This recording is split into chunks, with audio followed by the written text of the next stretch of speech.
if you feel someone may have difference of your own, then let's talk to one another. Let's reason with one another on a scriptural discussion with the Son of Man. A live broadcast every Sunday at 12 on TV3, FM 88.1 WHR, and Comcast Cable. So why don't you call and let's discuss the Holy Bible, and if you have one, the Holy Quran, and come to an agreement about the Holy Scriptures and the true meaning. So tune in to a scriptural discussion with the Son of Man every Sunday at 12 noon right here on TV33, FM 88.1 WHR, and Comcast Cable. You can call in live on the air at area code 868-4336, 868-0342, and 868-0351. Of course, the area code is 3. That's 313-868-4336, 868-0342, and 868-0351. And now let's go live. Scriptural discussion. That's on the man.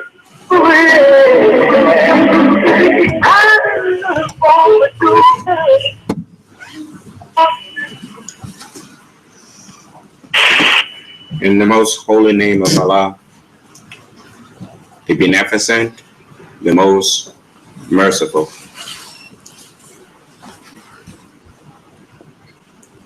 The truthful and the most just. I greet all of you once again who have the hunger and thirst for the understanding of the instruction in righteousness of the author of righteousness. I greet you all with the greeting words of peace. May Allah's salam alaikum.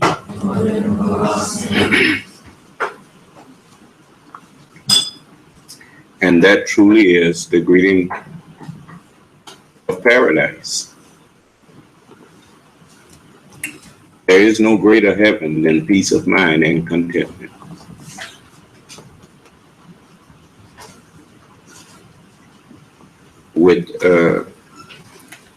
Before I get into other lessons with you, I want to give those who have disagreements with me and who can point out imperfection in me. This is the opportunity I want you to be able to avail yourself of that opportunity.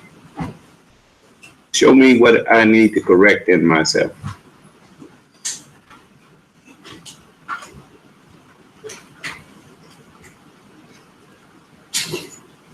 Certainly, if you won't follow me, you ought to have something that you got a problem with me. What is the problem?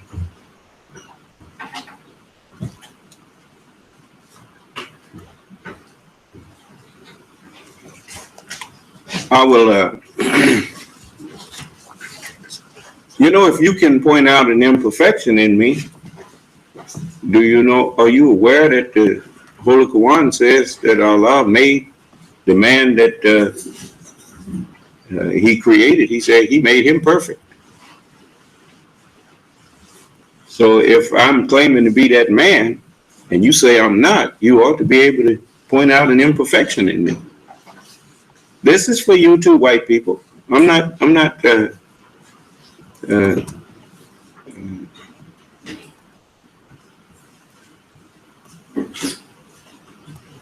that's the difference in me and you.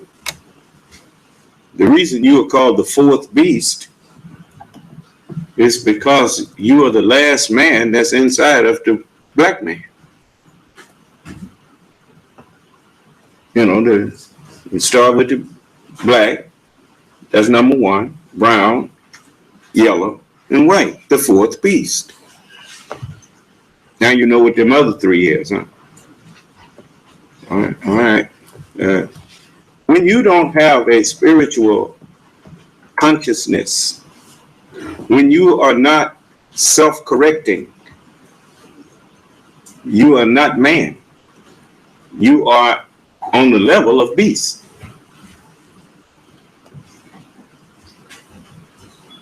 You notice a lion cannot look at itself and be objectively critical and feel sorry for something that he did. So it can eat up another creature's offspring and don't feel a thing, but full.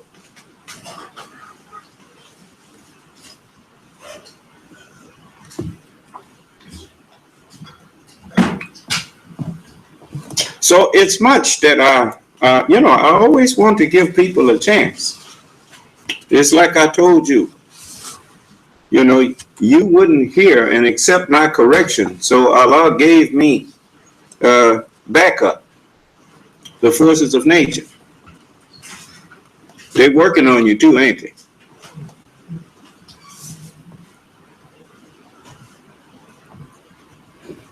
Pharaoh was like you. That matter of fact, that was actually a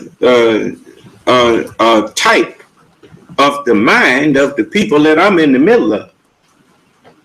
Arrogant, proud people. Even when they know that what you are saying is right, they are so used to doing things, doing as they please,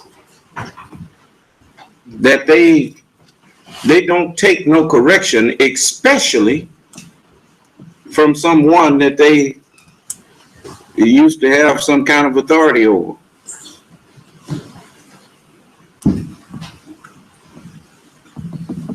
So, to humble Pharaoh, Allah gave Moses some backup. Some backup with the forces in creation.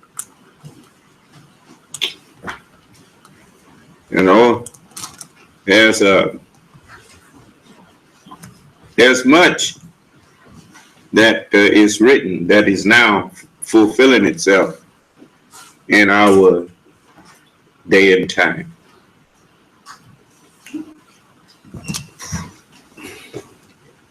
I think I'm going to show you a little of it.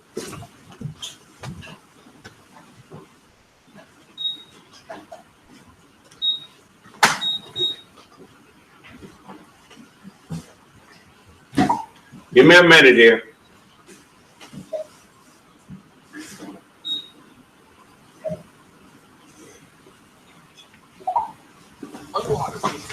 Over a bridge. It's unbelievable. The state line, floodwaters just rushing over a bridge. It's unbelievable, right? When water's going over.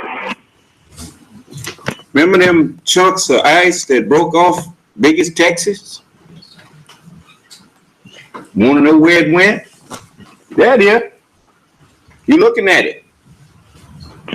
Bridge. Usually there's a significant gap between where the cars would go and where the water is below, and yet, and then you just think about the kind of infrastructure inspections that have to take place after this event. Road after road, bridge after bridge, path after path. Now, let's stop there for a moment. You remember when President Obama first took office? And told Congress and told the American people, we need to do something about the infrastructure.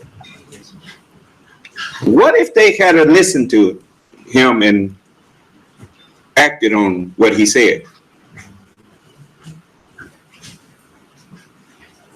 Oh, now they want to do infrastructure, right? That's like a person telling you, look, when you heard me changed my opinion of President Obama. If you had been wise, you had me on your side for a while.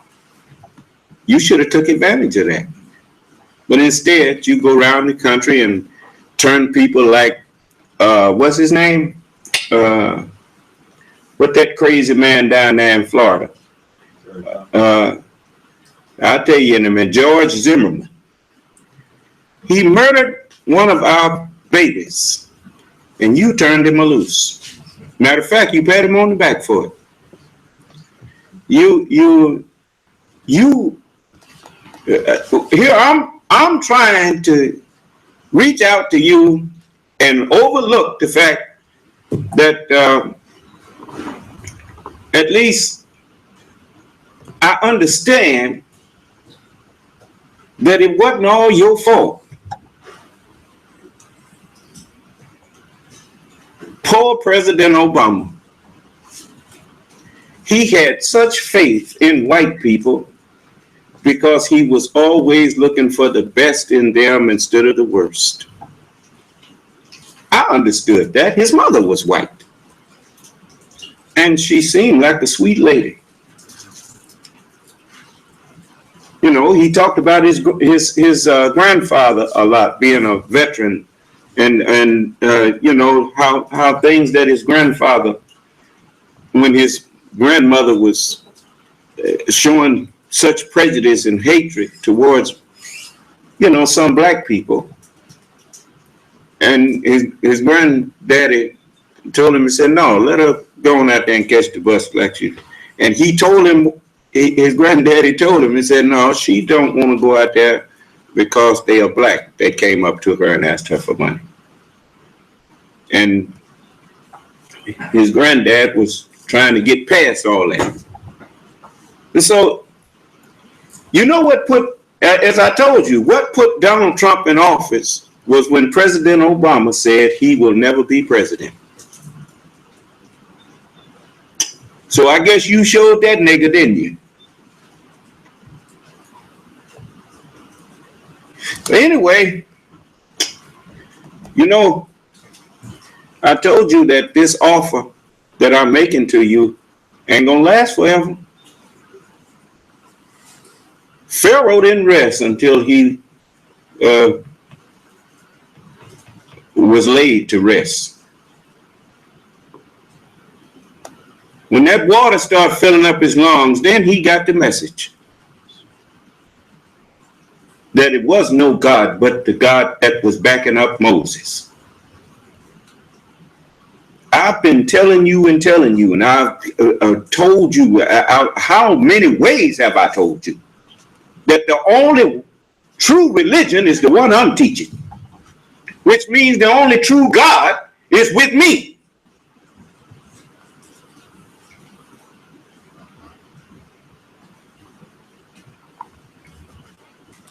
But you don't believe fat meat greasy.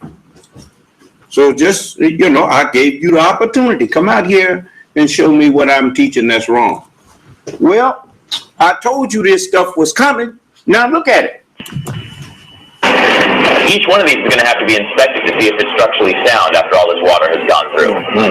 Just an unbelievable task still ahead. Thanks for staying with us here on Weather Center Live. It's about half past the hour. I'm meteorologist Mark Elliott. And I'm meteorologist Alex Wallace. A flood emergency right now taking shape in Arkansas. Let's talk a bit about what we know right now with this ongoing flooding threat. There are still 133 river gauges that remain in flood stage of some kind. And that flash flood emergency all thanks to a levee failure on the Black River, which is in Pocahontas, Arkansas. People in Randolph, Lawrence counties being asked to evacuate immediately if they haven't done so already.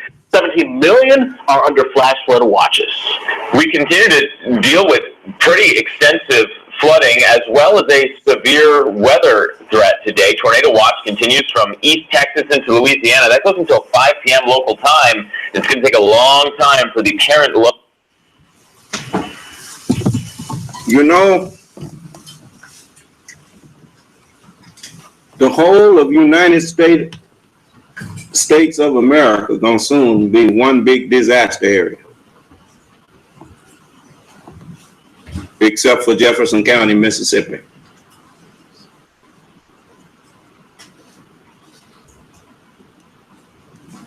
And that's because I'm here. And then it's going to spread to the whole planet. Because we sick of all of you disrespecting us. Remember that song Michael wrote? So the whole world got an answer right now? Yes. Just to show you once again who's really bad. You the one walking around here with all these weapons. If you so bad, what you need a weapon for? Even that weapon that you got, you used my material for that.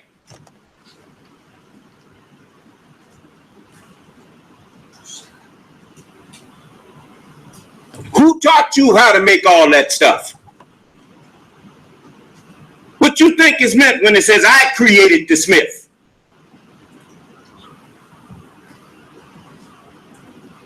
And the iron that the man used in the fire, put in the fire to bring out as a weapon. Who taught you that? Create means the mind that's in you. Who gave it to you? You heard that old saying, what Job said? The Lord give it? And the Lord what? You don't even understand why you dismantling your own school system.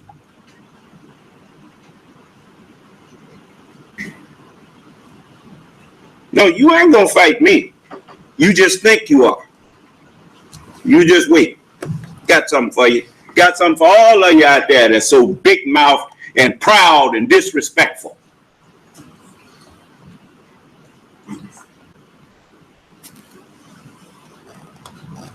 But let's you see these tornadoes and stuff happening now that they finally acknowledging. They ain't never happened before. No.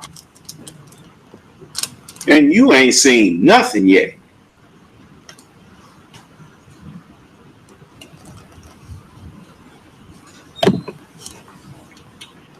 As the Honorable Elijah Muhammad told you, he said, speaking of me, the Son of Man, he said he's a terrible God to fight.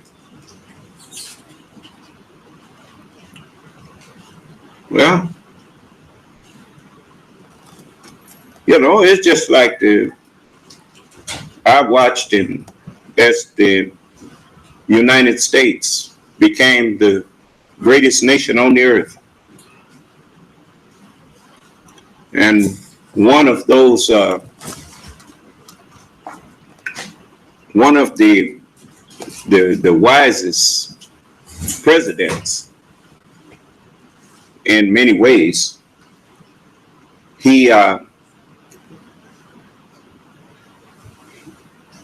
gave everybody an example of power and how to use it. He said, we don't have to go around beating on our chest. Speak softly and carry a big stick. Huh? In other words, you can sue for peace when you know you bad. You can try to make peace with people. You ain't never negotiating from a position of weakness when you are more powerful than any other nation. But cowards don't recognize strength when they have it. And when they do, if you put a coward in a position of strength, he's still scared.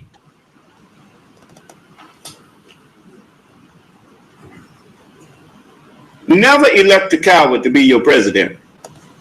What a foolish move you have made.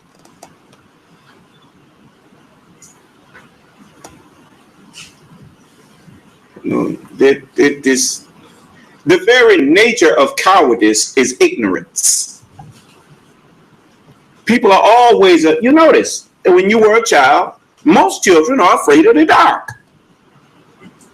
They will ask you, leave the light on.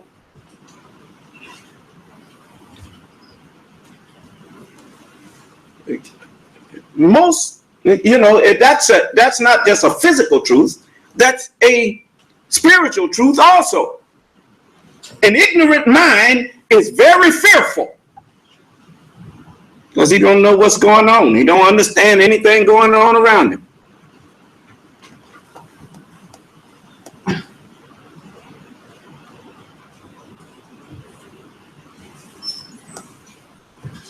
And a mind that's ruled by fear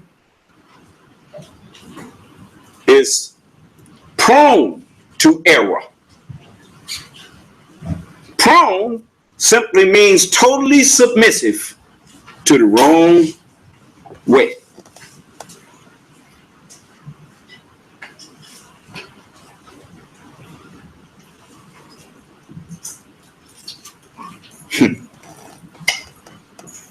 You know what fear actually should make you do? It should make you cautious and thirsty for knowledge. For when you have unjustifiable fear of the unknown, why are you afraid when you don't know whether the thing is dangerous or friendly? But you're afraid. And when people are afraid, they automatically lash out.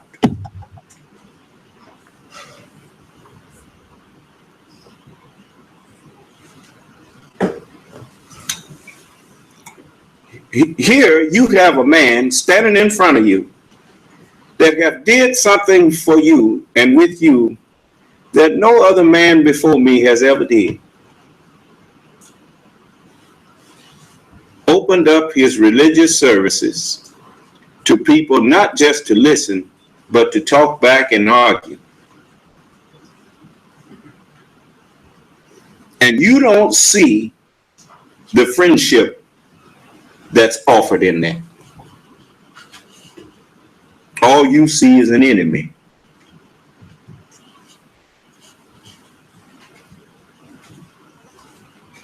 Well, believe me, those of you who make me your enemy, I'm the last enemy that you're going to ever see.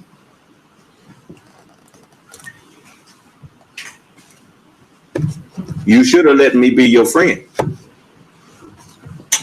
Anyway, now since nobody's unmuting their phone to talk to me, I'm going to read some of these things that some of these fellas online wrote.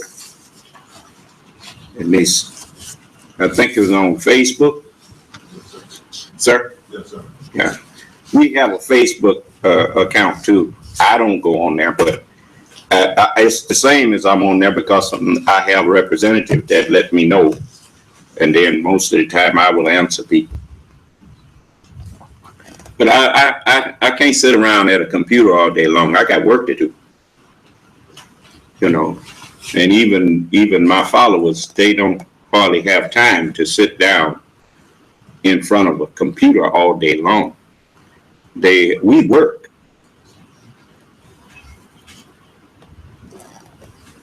And whenever you find someone who say they are following me, that's hanging out in the computer all day long, hurling insults at people, that's not my follower. And you can tell them that. My followers don't do that. I don't do it. How in the world you claim to be a righteous person and you walking around insulting people?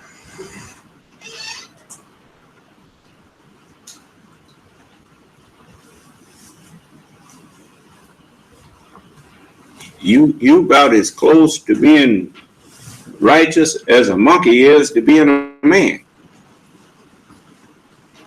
Regardless to what you've been saying in your lying to people in your school about, even when we said we made them apes and swine, it didn't literally mean what that's not what we was talking about.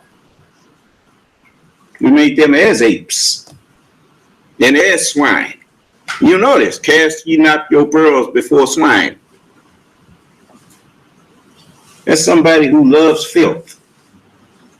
When you offer him something good, he don't want it. But sit down cussing and swearing, and you notice how much money people would pay to hear Richard Pryor and Eddie Murphy stand up and cuss and talk filthy. You people paid money to hear that.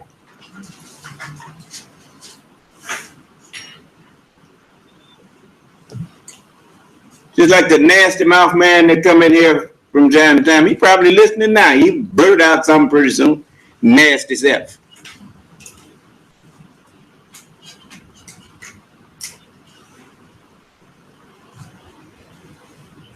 I don't, until Allah get fed up with it, then Allah will move him on way. I ain't worrying about these people.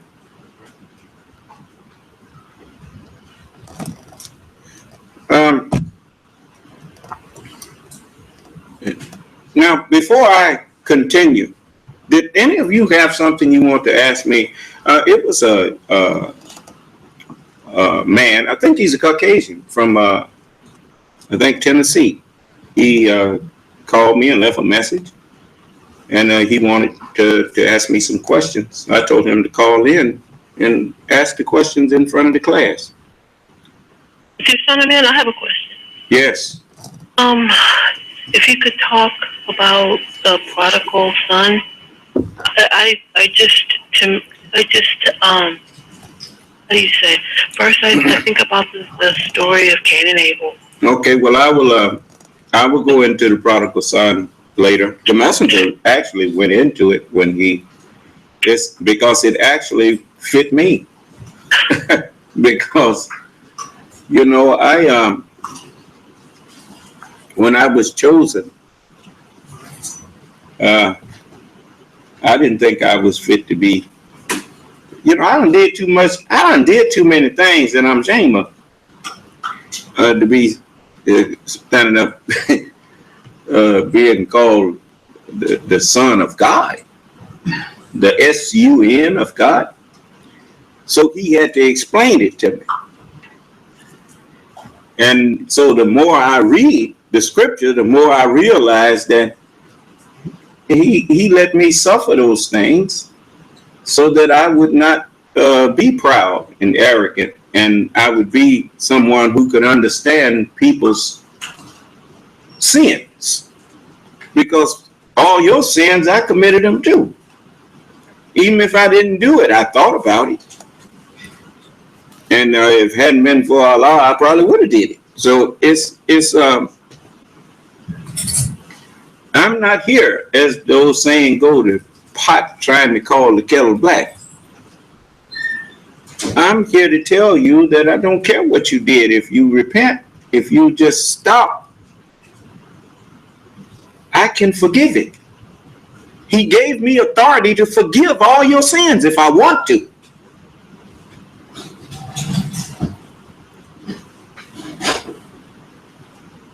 The Son of Man have power on earth to forgive sins. You know what that means? That's the same power that a president exercises a little of when he pardons someone on death row. He can literally pardon people and let them, regardless of what they was convicted of. Well, I have that power over the whole earth.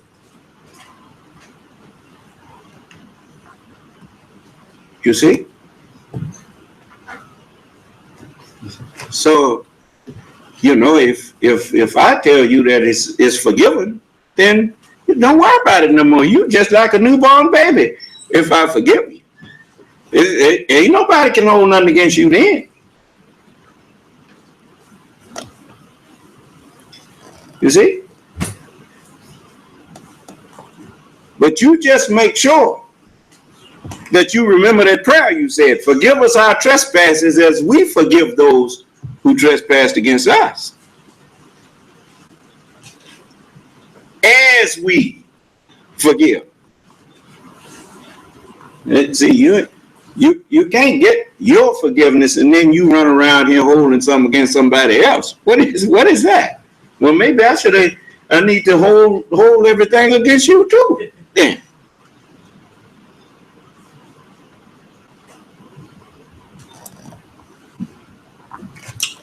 So I'll teach on that later. Right now, I have some other things I want to teach on. I thought you might wanted to ask me a question about something that I like to give those who have doubts about me Jabril, turn the air on. This thing got hot in here.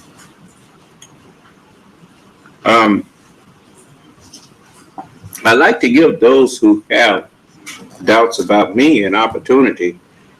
All you do is flip it down there to air. It's already set on 75. I give them a chance to express it so that I can remove their doubts. You know, I don't think I have to show you the bad weather because it's right outside. Is that right? You know, a little bit of reminder was enough, right? Okay.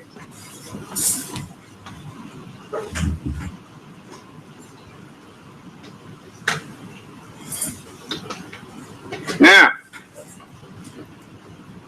I want to go back to Brother Farrakhan.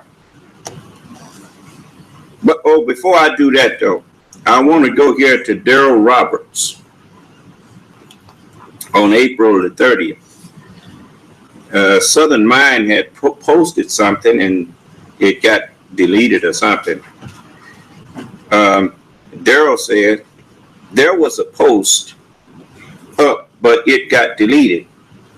It was by Southern Mind. He was asking you if you could share with us how you became a follower of the Son of Man. I'm not sure if you got a chance to respond because it was taken down. If you did reply, can you please reply again? I too was interested in your history with the new Nation of Islam. Thank you, brother. Southern Mind then posted, also, are the new Nation of Islam meetings open to the general public, actual audience, or is it restricted to followers of the Son of Man? And Sister Aisha, she said, I believe he grew up in the new Nation of Islam. I'll let him answer the question himself. And Daryl Roberts goes back to say, you might be right, Sister Aisha, but it looks like he is totally ignoring this thread. He can post all types of stuff here, but ignores us when we post. You see, that's what they do. They sit around on there and just go back and forth with each other because they don't have no job to do. The only reason Brother Jamar is on there is because I asked him to go on there and post things and tell people what I'm going to teach on or that kind of thing. But I don't send him on there to hang out. Do you understand? But anyway, Brother Jamar, he answered. He said, I've known the Son of Man all my life. And all my life, I've known him to be consistent and truthful in what he teaches. Unlike so many other people, I would advise the rest of you to get behind the Son of Man. Of course, that's just my advice to you. He teaches us to respect people's right to choose. Daryl Roberts goes on to say, thank you for your response. Much appreciated. So you were always in the new Nation of Islam, ? And are the meetings open to the public? Southern Mind says, thank you for the suggestion, but can you directly answer the questions asked? And so Brother Jamar said, yes, I've always been in the new Nation of Islam. I just told you that. And how can you ask me, or our meetings open to the public? And you hear all of our meetings broadcast to the public every time we have a meeting. Even our prayer service. What do you mean, are we open to the public? I mean, you know, unlike Minister Farrakhan and all of them, when they get on the internet, That's not no open meeting because he's the only one talking. Everybody that's listening to me right now can unmute their phone and talk back. That's an open meeting. You know, most people think you ain't having a meeting unless you looking at people. I even fixed it where you can look at me, but looking at me ain't gonna do nothing for you. What's gonna do something is when you can talk back, when you disagree, when you can ask questions. For that's all you could do if you were sitting right here in front of me. And you are sitting right here in front of me, but you are more relaxed because you're in your own house.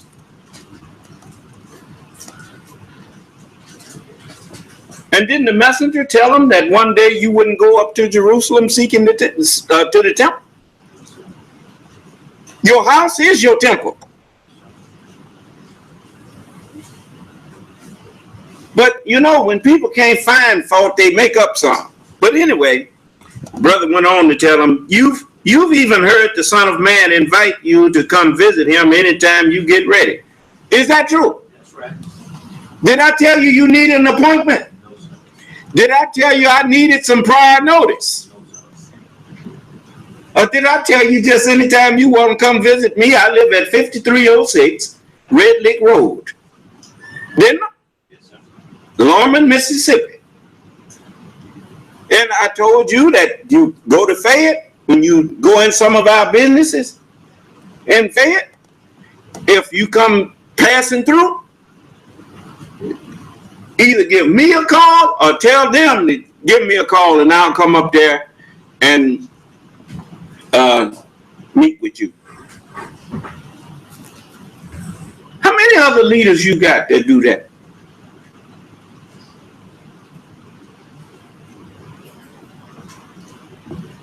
But anyway, he said, you've even heard the Son of Man invite you to come visit him anytime you get ready. What does anytime you get ready mean? We having a meeting right now, eh? Yes. So if they wanted to come and sit in here with us, that door is open, ain't it? Yes. They can come in here anytime. Is that right? I didn't say anytime except meeting time, did I? Or broadcast time. I said anytime.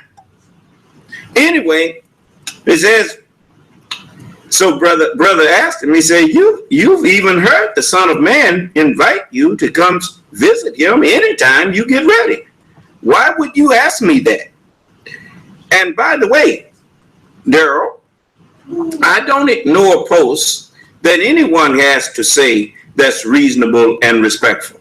But I work, and so I can't just hang out on the internet all day. I have jobs to do, and I'm at work. If you notice, you don't hardly see me just on here all the time, all times of day. When it's time for the Son of Man's meetings, he asks me to put those posts up. But we don't just hang out in chat rooms because we don't teach. The Son of Man does all of our teaching. We have our head in the new nation of Islam. That's the Son of Man, and he speaks for me. That is the way he designed it. And as his follower, I just follow what he directs me to do. That way, there's never any confusion about what he teaches, because the only teacher is him. Remember, I told you a long time ago that I don't teach. None of us do. We follow his directives. If you like, you can ask him why that is, and he will be happy to explain it to you.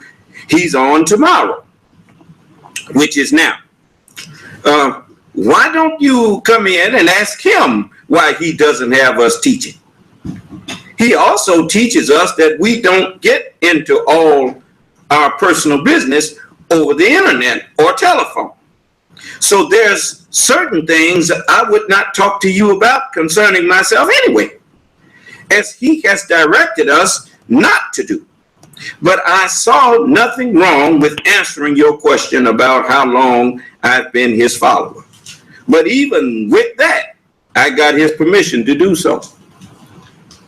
Right? He didn't just take it upon himself. He asked me, was it okay if he told them a little about his history? And I say, yeah, that's fine. But, it's not, your biggest problem is you think every time somebody asks you a question, you have to answer them. That's a slave's mind. I tell you what you do. Go to the police, or go to the mayor, or go to I'm talking about white folks. Go to a senator and get personal with him. Ask him, what y'all planning on doing, and see what he tell you.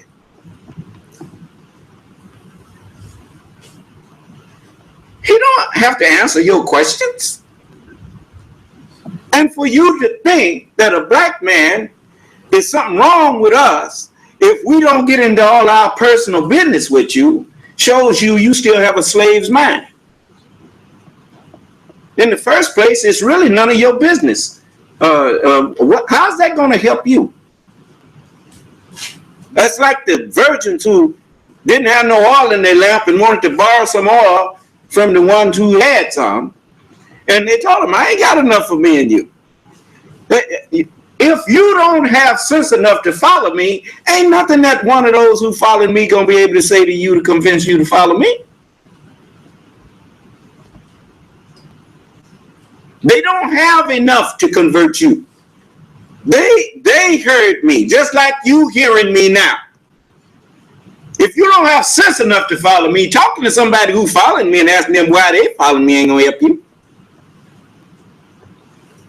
If you have to ask, you lost anyway. Because it's a self-evident truth. That's like asking somebody, why you come out every time it's daylight and I don't see you when it's dark? It's because I'm not nocturnal. That's why. Why you out there every time it's dark, but you ain't out in the daylight?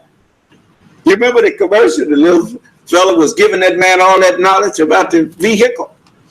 And at the end, the man asked him, why are you 3 inches tall? The man looked up at him and said, why are you not 3 inches tall? He put it back on him, didn't he? Yeah. Anyway, it's wisdom everywhere. People just don't know how to find it. It's just like they talk about oil shortage and all that. There ain't never been no oil shortage. Except one that he created so he could jack up the price. Anyway, and oil don't wear out either. Anyway, Daryl said after brother went through all that explanation, this is where reading comprehension comes in. Listen to Daryl after Brother Jamar made it so clear to him that the question that he asked should not have even had to be asked. Are our meetings open to the public? We have the most public meetings of any religious people or any other group. We have the most public meetings that there are. Any and everybody can come in, even our detractors. He come in cussing and going on, and the only time I stop him is when I'm really trying to, I let him hear himself, or maybe he'll hear how crazy he sounds and he'll stop. But if he don't stop, then we just stop him and move on with the class. But I don't tell brother every time he come in, block him. I'm going to save the poor man if I don't let him come in the class. So doctors don't bar you from, how many times you ever heard somebody say a doctor barred him from his clinic? Or he was barred from the hospital? Huh? That's one thing I ain't never seen. I don't care how crazy you act. I don't care how much dope you done shot and how many times they done had to help you every time you come there. They still try to help you because that's what they're there for. But anyway, Daryl Roberts says, I find it difficult to believe that you do not understand what was asked. But as I do for my child, now he hurls an insult to brother. As I do for my child, I'll reword it to make it more simple. You see, people that hate me, if you think they love you for following me, you're not wrapped too tight. If they hate me, they hate everybody that's with me.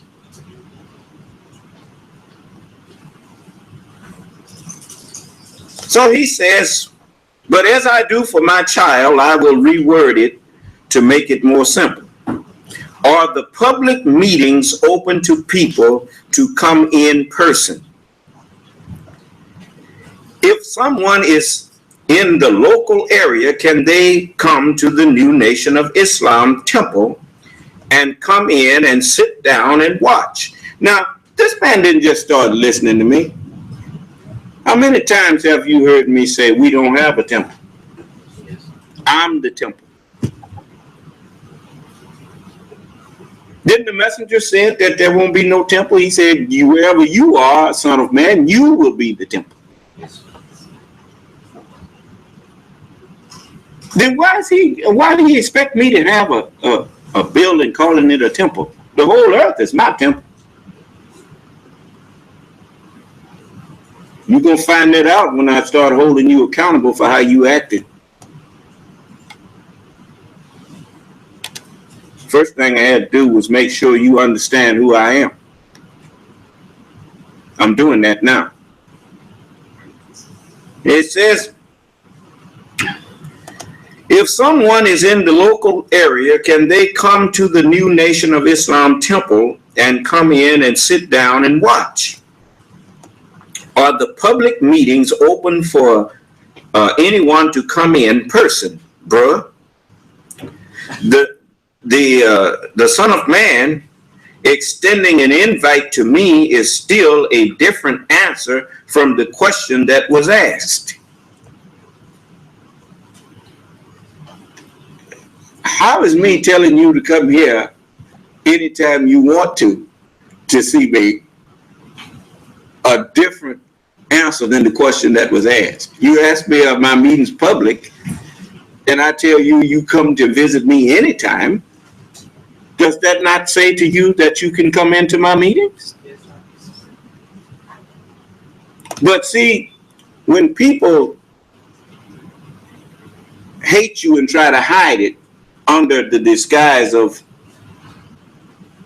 indignation, questions that are not actually questions, but accusations. That's him trying to hide his hatred. Do you understand? So just listen. It says, the Son of Man extended an invite to me, and is still a different answer from the question that was asked. But you are my brother, and I do not want to go back and forth so ill cut my losses. So I'll cut, he said ill, it should have been I apostrophe LL. So I'll cut my losses here and accept it as answered. Thank you, and please let the Son of Man know that if I'm in the area, I'll take him up on his offer. Now, you see, that's what someone does when they really had no argument and tried to create one and realize that the person that they're talking to see through them. You understand? Now, Brother Jamar wrote him back again, and he said, no, it's not.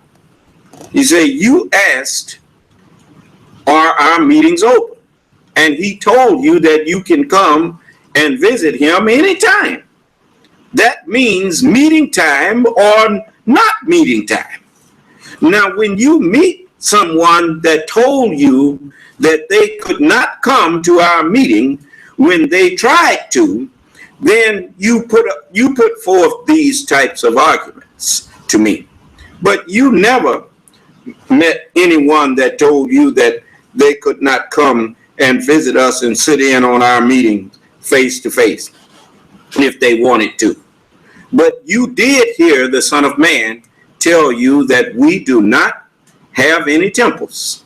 And that is true. We do not have any temples, but we have a place where people can come if they like and sit in while we are broadcasting. But most people are more comfortable listening in at home. They're more comfortable to argue. They're more comfortable to not feel pressured. So he fixed it where people don't have to feel uncomfortable when they are listening to him. I mean, if all you want to do is look at me, you looking at me now.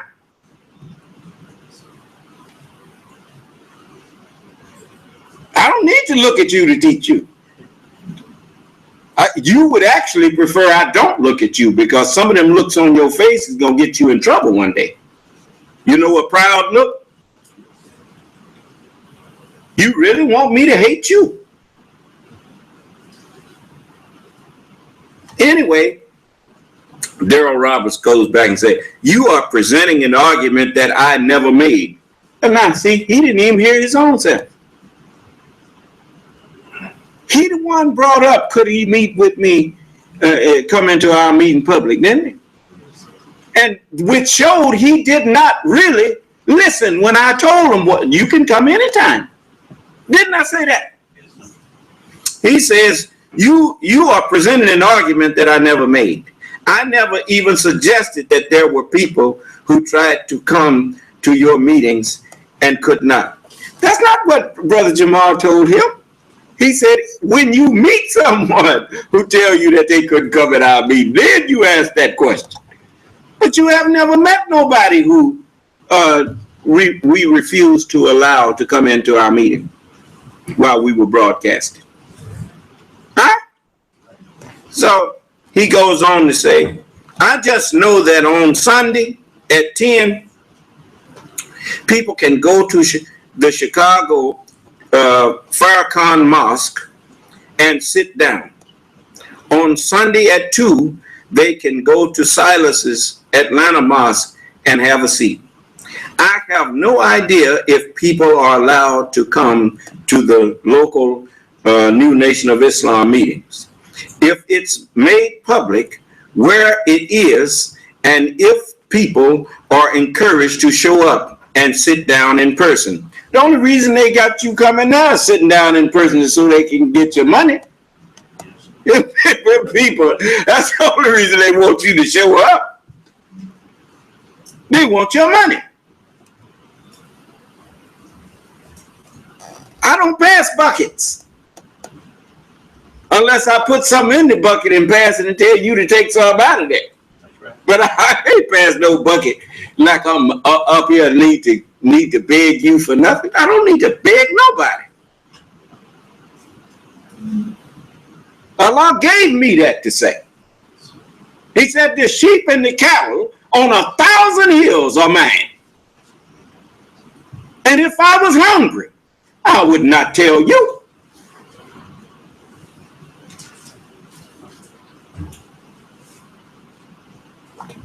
So,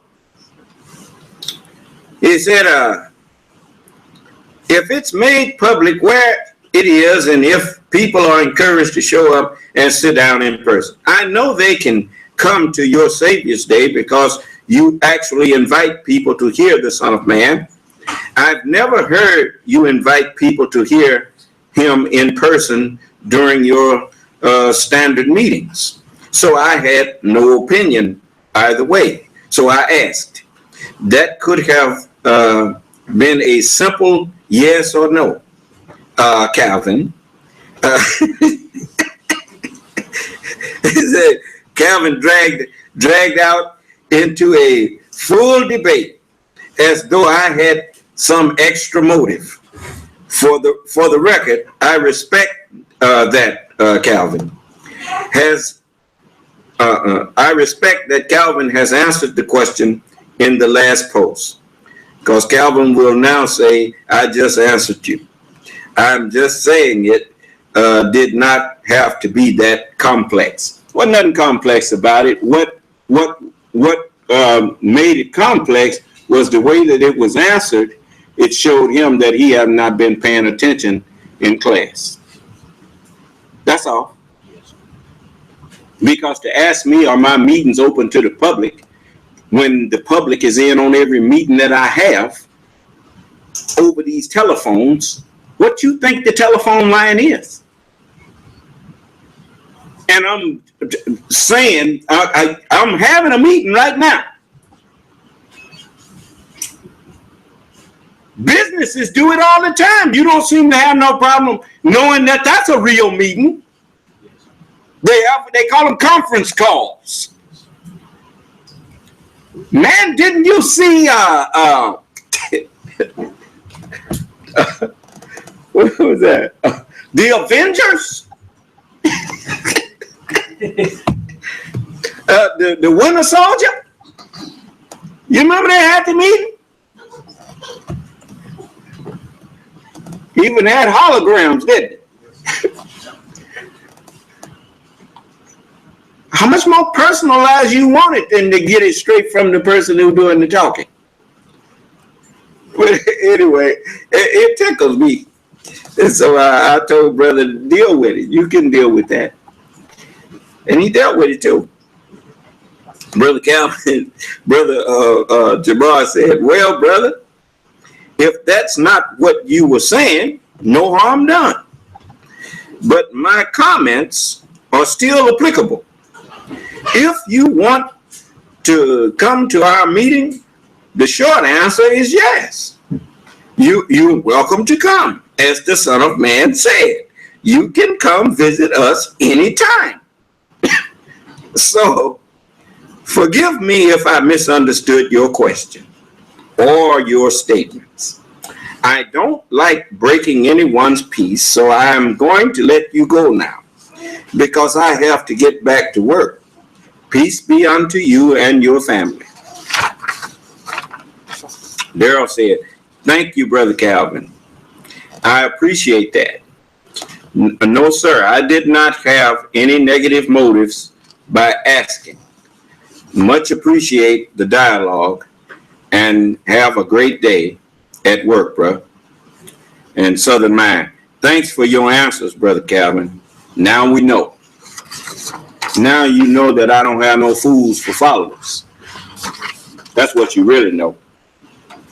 See, you know, a lot of times when people think you a fool, they think the people that's, you know, naturally they think those who follow you is a fool. I don't have no stupid followers. It's just that my followers follow my instructions. Just because people don't talk, don't mean they don't know nothing. Where was you at when Grandma and Grandpa was telling you about loaded wagons and empty wagons?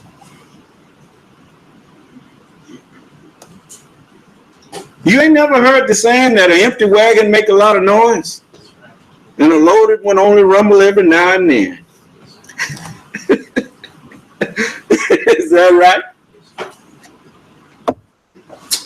Ask people around town how often they hear me out on the street preaching. I only get up here and rumble every Monday, Wednesday, Friday, and Sunday. At certain times, that's when I make noise. Other than that, I speak and I let people alone. They see me go in and go out, day in and day out, minding my own business and leaving theirs alone. That's called being a good neighbor.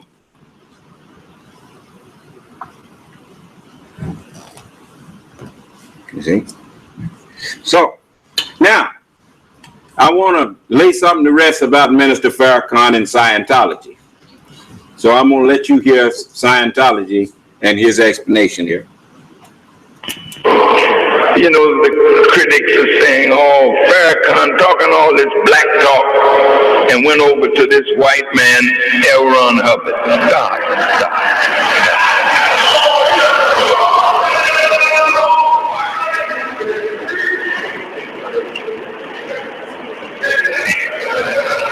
If it weren't so silly,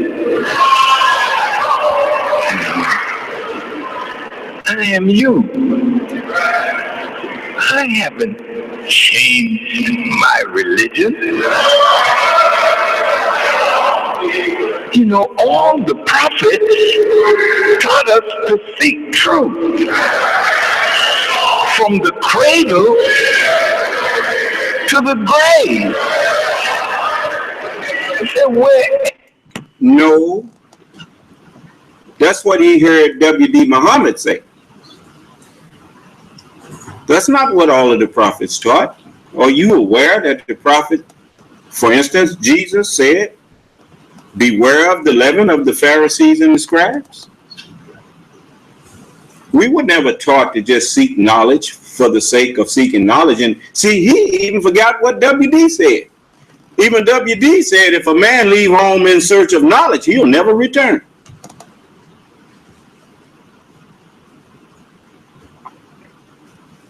Now, look, man, I can't make judgments about people if I don't know, if I didn't hear them. I heard a lot of things that I didn't agree with, but that part I did agree with. Knowledge is like money. Anyone who seeks money for the sake of money will never be satisfied.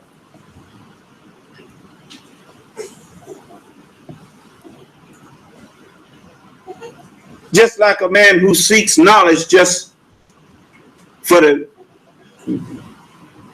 sake of knowledge. That's not the purpose of knowledge. Knowledge is just like a tool. It's just like lawnmowers and automobiles and whatnot.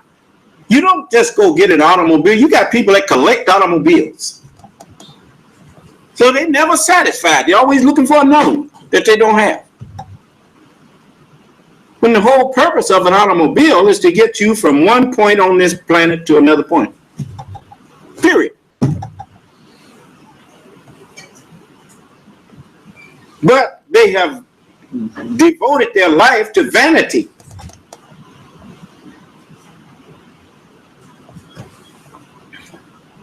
You should seek knowledge for the sake of accomplishing something with that knowledge.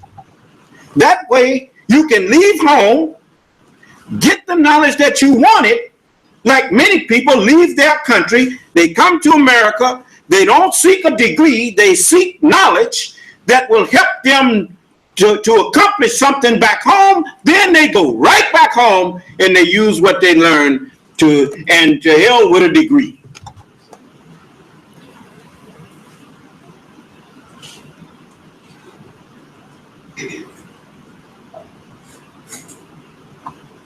So we don't just seek knowledge. I know I don't. People bring me books. Man, I got books on top of people that remind me of David when he's getting ready to go up against Goliath. Man, they was giving David all kind of shields and armor and stuff. David said, I can't use that. David thanked him, but he went out there with his slingshot and what he was used to. The knowledge that he had of how to use that sling and slay a lion, he figured, I can do it to Goliath. I can do it to that lion. I can do it to Goliath. And so, you know, even when I was a little boy, people used to get mad at me, and I didn't even know they was mad at me. Until I grew up, and some of them used to tell me, they told me, said, some of the sisters, here come that little know-it-all. That's what they call me. Call me that little know-it-all. because I was an inquisitive little fella, and I always listened, and I could remember what people said, and I would tell them if they, well, so-and-so, that's not right, so-and-so said, so they get mad at me. You know, like you get mad at me for reminding you that Allah didn't say what you said he said.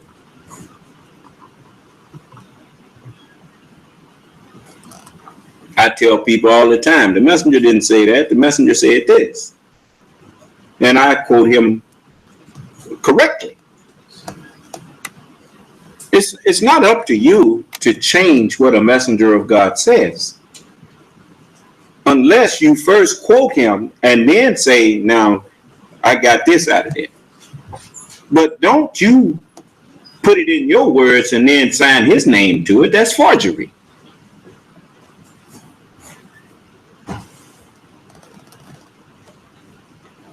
That's what Royal did with me when he was standing up there talking about, the messenger said, I'm going to raise a powerful son of truth. I said, no, he didn't say that. He said, this teaching will rise a powerful son of truth and the spirit of truth from this part of our planet among us. And Royal thought that was no big thing. He thought that was saying the same thing, but it was not saying the same thing. The messenger had taught you that when he said, whenever you hear me saying something of divine, it's all what Allah have taught me. He said, but when you hear me just saying something of earth, he said, well, that's me talking.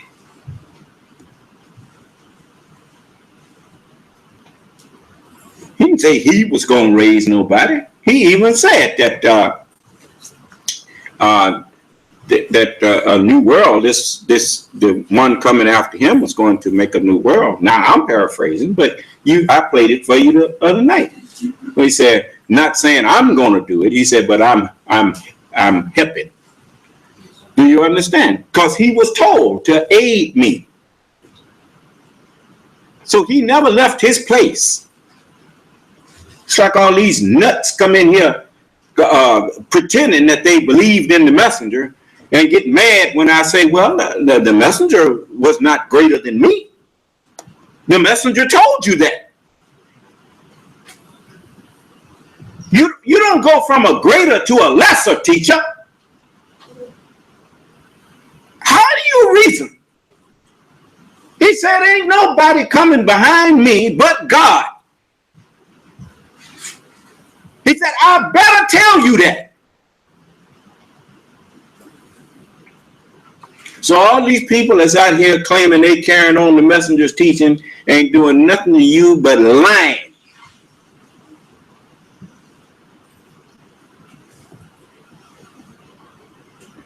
It's like people ask me, well, did the messenger choose you? I said, no.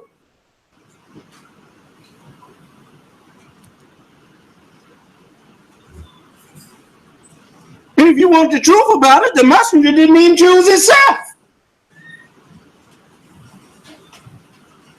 Those that are with me were called and chosen. Not called and chose. Messengers of God are chosen by God, not by the people. Yeah, that's why every one of them that came, the people hated him. Because the people, naturally the thing that God would love, you're not going to love because you ain't God. Do you understand? You always choose wrong. Then Allah have to come and save you from what you chose. Then you got nerve enough to get mad when he remind you that you chose that. Huh? Don't blame it on me. That's your choice.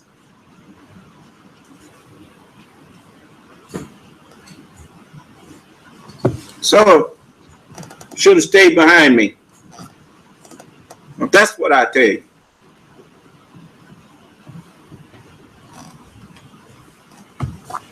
Look how stupid the devil have been in a sense with the prophets. He done acknowledged that he was made erring. Did what objection should he have had to get behind Jesus? Get thee behind me, Satan. Why? I can't follow you. You know you ain't nothing but error. Is that right? There's these white folks come in here. What I look like going to the white man. Farrakhan went over there to the white man talking about he's seeking knowledge. And then get mad. But even some of the people who are not Muslims practicing, they even recognize that he done messed up. And now he want to try to justify it. Listen to him. Whatever knowledge is, you should seek to be a possessor of it.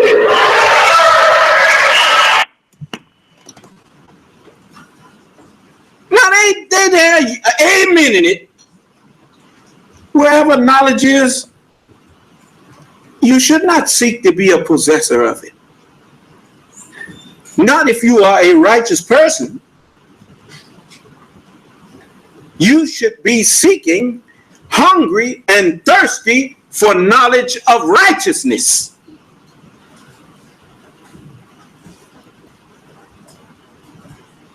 But every time somebody open their mouth with something that you ain't heard, you there thirsty and licking it up. Not me. No, sir. Because I'm listening for the voice of righteousness. My sheep hear my voice and they follow me.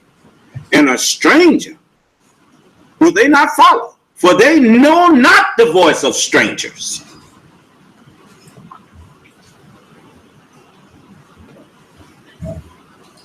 No, we don't seek knowledge just to be seeking knowledge.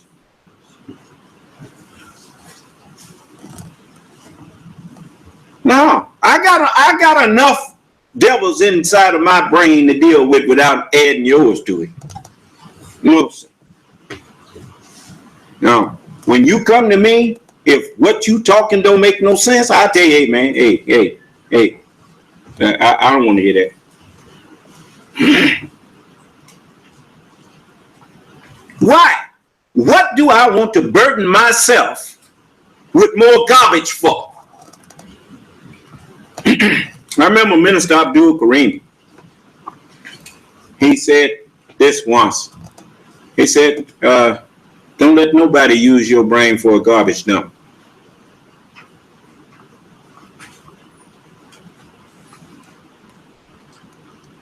I never forgot that. That made sense. You want to come up to me talking foolishness and garbage and cussing and swearing and going on? I don't want to hear that. Nor your filthy jokes.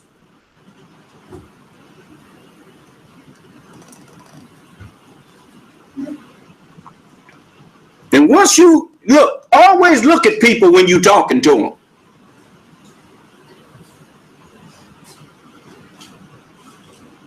When I'm looking you in your face and you see that your filth ain't making me laugh, it's time for you to realize that I don't want to hear that. I shouldn't have to tell you.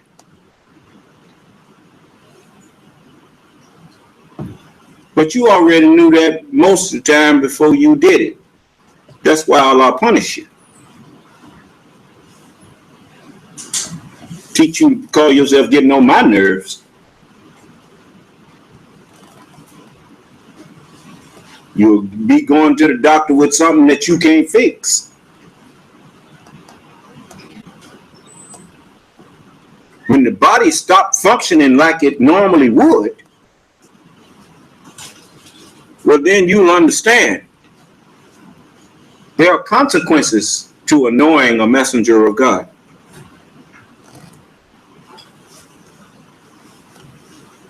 Now, don't do to others what you would not like done to you. When you know, the same way when people don't want to hear me, I've learned to do my teaching from behind this rostrum here. When I'm up at this podium, I do my teaching. When I'm out there in the public have a right not to hear me if they don't want to. Matter of fact, if they wanted to hear me, they would come into the meeting. So I'm very careful not to be trying to force myself on unwelcome ears. That way nobody can ever accuse me of breaking their peace. Do you understand? And that's the way I, as the youngster said, that's the way I roll. All right? Okay. Now, listen to him. Now, he's trying to justify going over to Scientology. Just listen to him.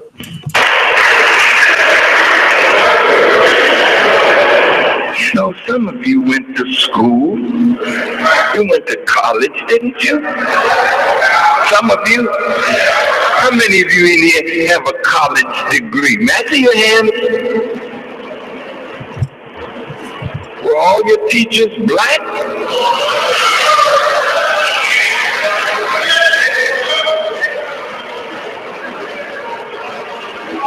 They weren't?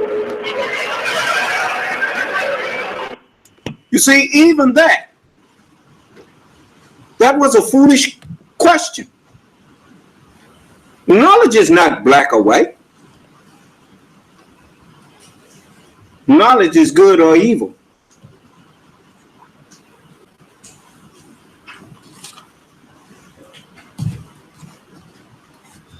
Knowledge is of God or of the devil. It ain't got nothing to do with color. If nothing else, you see Master Farad Muhammad proved that. If nothing else, Prophet Muhammad proved that. Prophet Muhammad was a white man. And the messenger did not call him a devil. Matter of fact, the Honorable Elijah Muhammad did away with that accusation of accusing us of being racist. The Honorable Elijah Muhammad, he said he started off by thanking the Chicago white people for selling us the country club. He said they have did us a great favor. He said, I don't think that we have anything to do but to honor and thank them for putting us in such position where we could prove ourselves worthy of such position. We thank them. It got quiet in there, didn't it? He's upset because he's thanking white people. Now, he goes on and says, this is their house. The building he was teaching in. He said, this is their house. And we are here teaching the truth. They're not objecting to you teaching the truth. Yes, we have white Muslims in America. And lots of them. He said, we have them all over the world. And they recognize and respect you. You must recognize and respect them. That's right, dear Apostle. That's right, dear Apostle. Yeah, whose mouth you had? And so why did he stand there and ask them, was all their teachers black? That ain't had nothing to do with nothing. It never was about what color you are. It's what was coming out your mouth. I don't listen to a teacher just because he's black. I listen, that's your problem. You listen to all these black preachers and black imams and black rabbis and stuff, and all of them lying to you. Just like the white ones. But it's okay if he's black. He can lie as long as he ain't white. Just a minute. Let him keep going. You mean to tell me you sat in the class with a white professor and got you a degree, and now you're working for white people, getting a salary? Did you ask your teacher, how many times have you called black people nigger?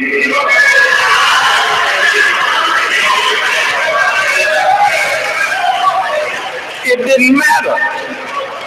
You were seeking a law degree.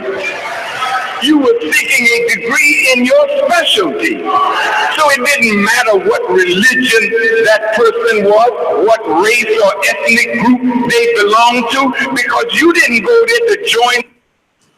And you see, he still hasn't learned that by going to their schools, you were becoming them. He still haven't learned that.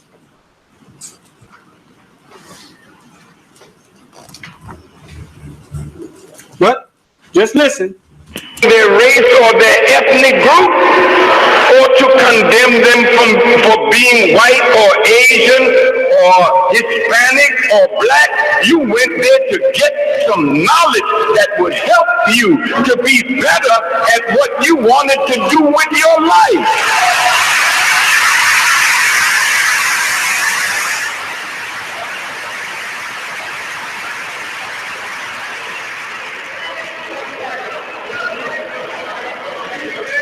So I have been fighting cancer since 1999 or 98 when we discovered it, or 97. And it almost killed me. My first experience with doctors was at Howard University Hospital, because I saw a cartoon in a New York newspaper that had Farrakhan on a gurney with Jewish doctors about to, and they had X's around my neck, and these doctors were going to execute Farrakhan. So I said, well, maybe I better get out. I better go find me some black doctors that may have a better idea. So I was so sick, they put me on a plane. My daughter's a nurse. Oh, by the way, she didn't get her degree from a black school. She got it from DePaul University. And her teachers were white. What about that? Did that make her less my daughter? Did that make her less a Muslim? Did that make her less a concerned black person for the rise of her people? And because she went to DePaul under those white professors and got her degree, she saved my life.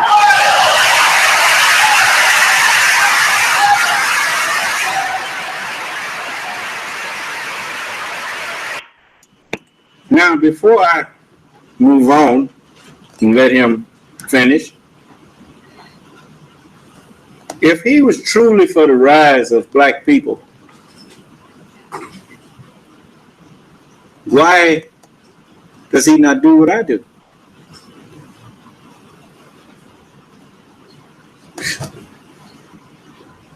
If you really want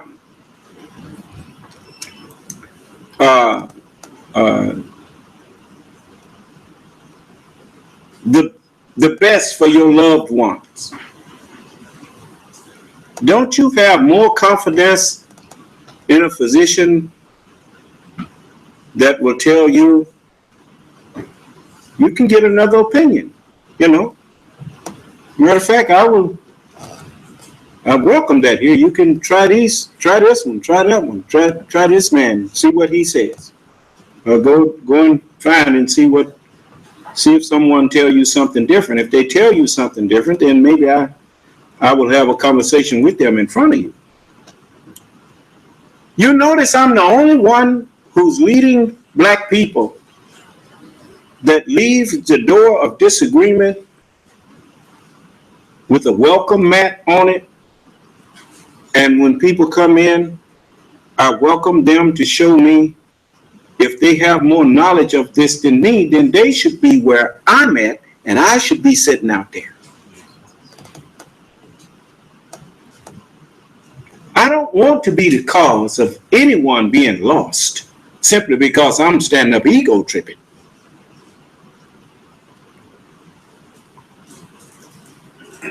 I have my hands open. I'm not hiding anything. My meetings are open.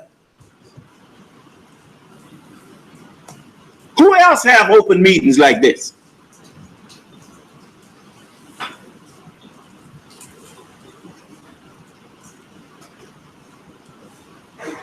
Why isn't his meeting open like mine? Because he knows that he's not the one to lead you.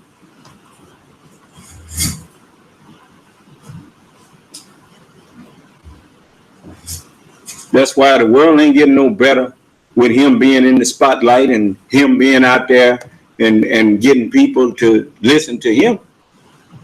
The world ain't got no better, it's done got worse. When you start listening to me, your life immediately starts to get better.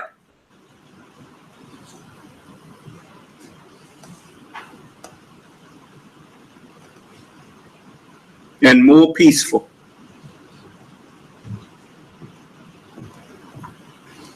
What? Yes. A man named Edwin Rios, and he says this Muhammad man speaks not for our people, but Farrakhan has been speaking for more than 50 years. And what do you got to show for that 50 years that he's been speaking? Come on in here and talk up for him. You got a right to that. Come on in here. You don't have to see. That's go to show you. These people are so backwards that even when you invite them to come in and have a serious dialogue with you, he sit there typing something. You know, the average one of these people can't even hold an intelligent conversation with you.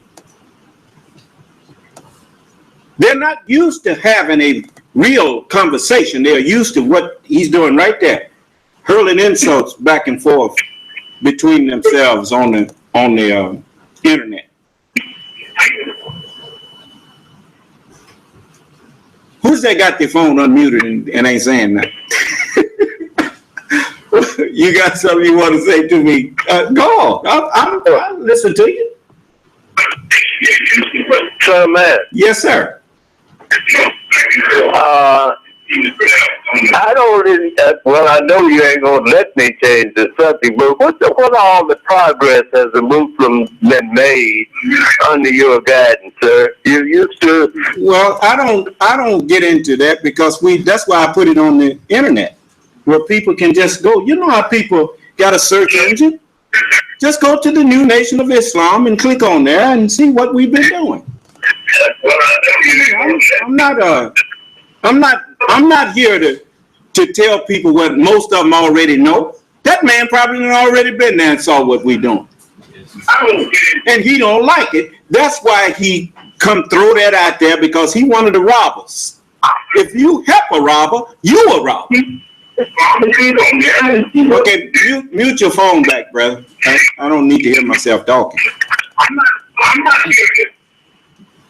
So, you know, now text him the call-in numbers and stuff, and so he can come in and defend his demigod. Let him come on in here, and I want you to come in here and defend Minister Farrakhan. You know, anybody that think they can put up a defense for him, I want you to come in. I don't believe in talking about a person and not letting them offer a defense, or people who think they can speak in their defense. You know, I'll let you speak. But I also get a chance to cross-examine you.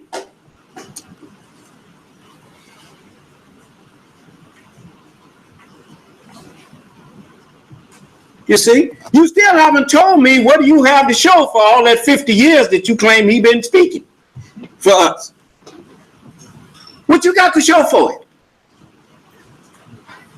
I mean, he lived in Chicago. In Chicago, they say the murder capital.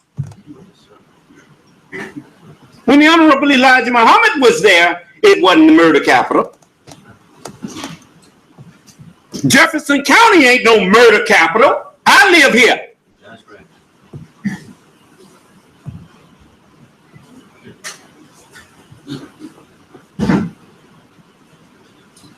What is the point of you being somewhere if it's not getting better? You know why it ain't getting better? Because instead of going to the gangs and telling them, brother, y'all got to stop this, man. He going there telling them how powerful of a generation they are. I heard him sitting up praising them, almost. Praising gang members. Instead of telling them what they need to hear. Those young men don't need to hear you praising them for terrorizing their community.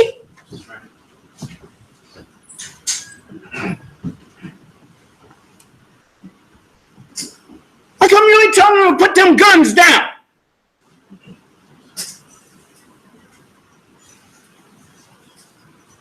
If you that bad, why don't you protect your people? Why are you murdering your own people? And yet the one that you claim you so mad at, he go around murdering you at will and you do nothing.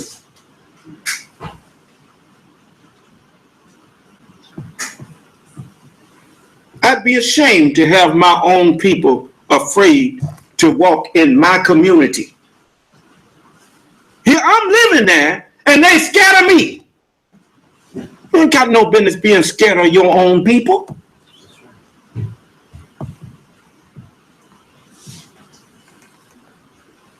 You walk around terrorizing your own people because you got the mind of the devil. You talk about the white man, but you the white man in black skin.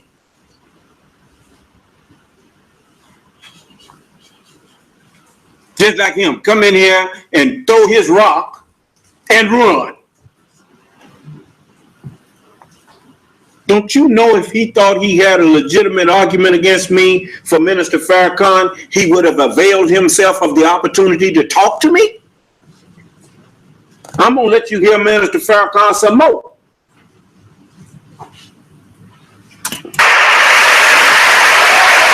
See, that's all he wants. He wants people to clap for him.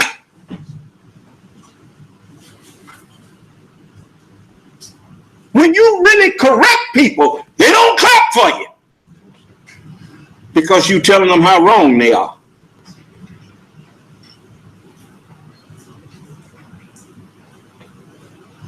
All he's doing is stand up telling them people what they want to hear. Just listen.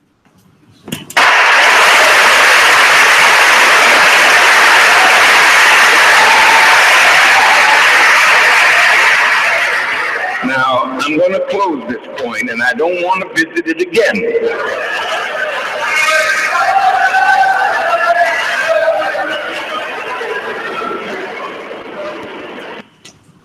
What kind of statement is that? Is that the way you talk to grown people? No, sir. They don't even have sense enough to know he just talked down to them.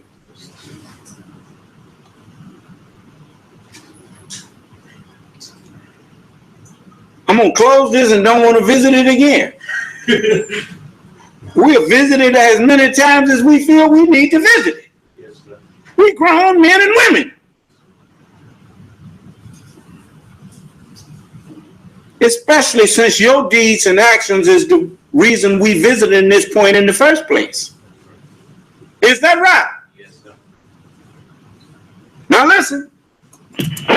Do you know that there are no people on this planet who have suffered the kind of slavery that black people in America and the Western Hemisphere have suffered?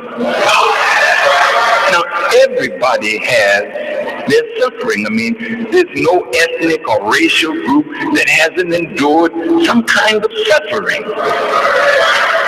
But yours has been the worst. Worst how? Because you have been deprived. We have been deprived of self-knowledge. That's a terrible condition for you not to know your origin. For 43 years, the Honorable Elijah Muhammad was giving us self-knowledge. And he was under the Honorable Elijah Muhammad by his own admission for over 20 years. Then how did he wind up doubting the knowledge that had been proven to him to be true?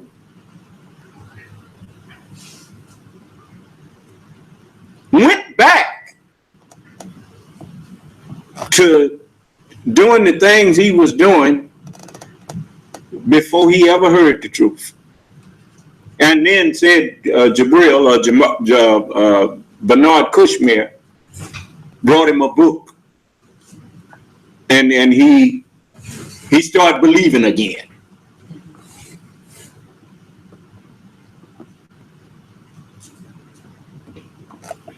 That don't get it. You know, you can't do Allah like that. You can't on the one hand say you believe in him and his messenger, and then you join with those who disbelieve and start calling him a lie.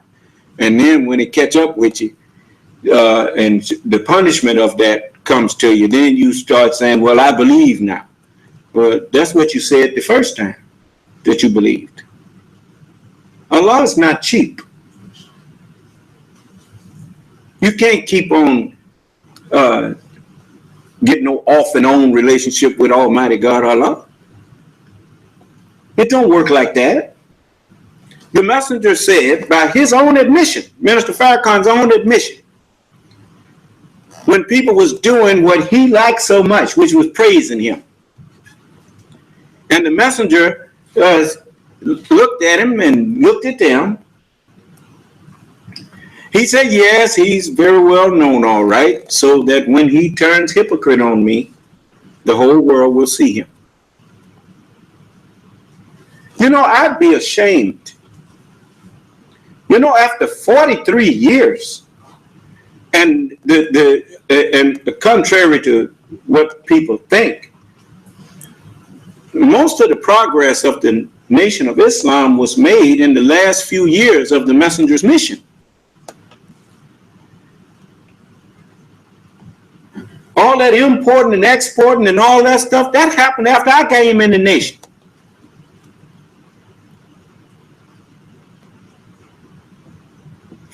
From 72 to, matter of fact, in 73 was when it really started taking off.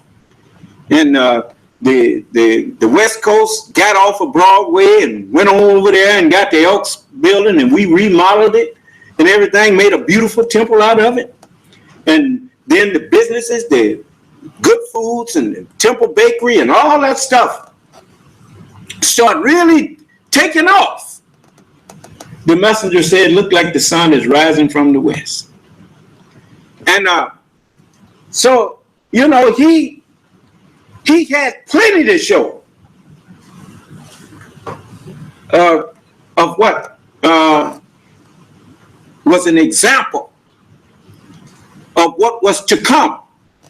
And then he told them, after everything was doing so well, He said, now all this, we're going to go down to almost nothing. He said, but it will be rebuilt, never to fall again. And now, you boasting that Minister Farrakhan been speaking for black people for 50 years and have what to show for it? Certainly not another guy. Why don't you come in here and talk to me? Don't keep on typing at me. You can read this one last comment from him, and if he don't come in here, you erase all that stuff. He says, no need to debate. Yeah, well then if you say no need to debate, then why don't you just shut up? Shut up. But do you see how contradictory they are to their own self? Why did you start saying anything if there was no need to debate? You see my point? That's a child. And children should be seen, not heard, in the presence of grown people. Whenever a man has a disagreement with another man, if the disagreement was in a forum that is a verbal forum, he don't start writing notes. He unmutes his phone, or he takes that microphone and stands up and says what he has to say. Is that right? So if you can't do that, then just sit down and be quiet, boy. I don't want to hear that. I don't want nobody. I'm not going to let you make no secretary out of now one of my brothers here when you can unmute your phone and come in here and talk to me like a man. Man up, man. That's right. A coward Muslim is not a Muslim. I told you y'all ain't Muslims. If you're not following me, you're not a Muslim. Now, come in here and prove that's not right. And I'll prove to you that you're not a Muslim. And I can show you in the Holy Scriptures that the Scriptures agree with me. Whoever is not following me is not a Muslim.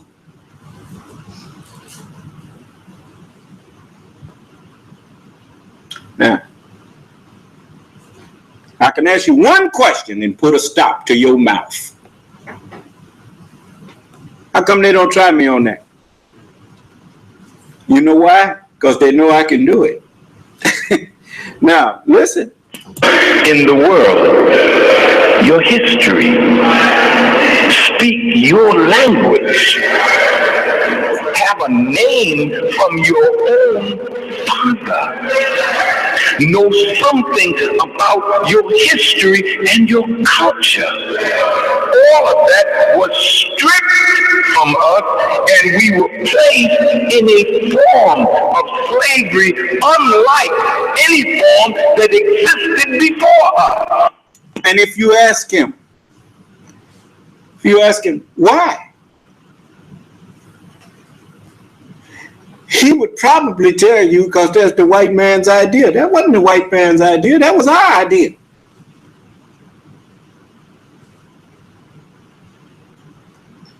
It's right there in Genesis.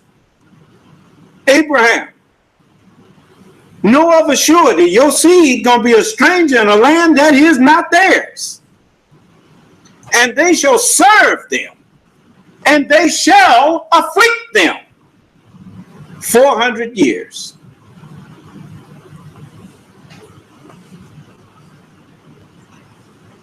All this was our idea. Of course, your ideas are located where?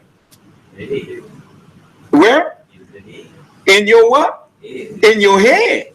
The head of every man is Christ. You didn't have that idea. We had that idea.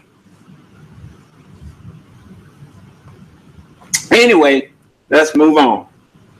See, he's still trying to get people mad at white folks. that ain't got nothing to do with what white folks didn't have nothing to do with this. other than we used them to do what we needed done. That's why we told them, okay. Look, 6 days shall you labor and do all your work. What was his work?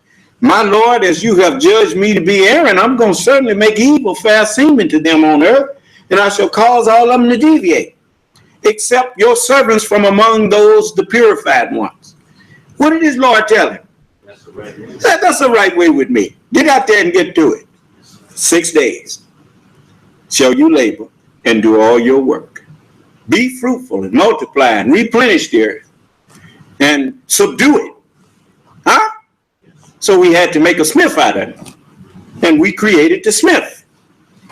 So he could get weapons and make shields and make all that stuff so he could go out and subdue it. We will make a people that's so strong that nothing could defeat them. Huh? Yeah. See? It was all our idea.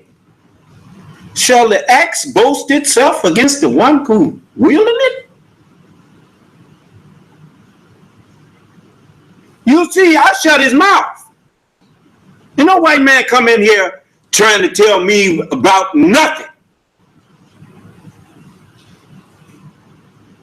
Because he don't know. He might get belligerent and cuss and go on, then he get himself in trouble. You see all these flood waters here? That's for him. To show him, no, you're not going to do that to me. No, you're not. Not for long, you won't.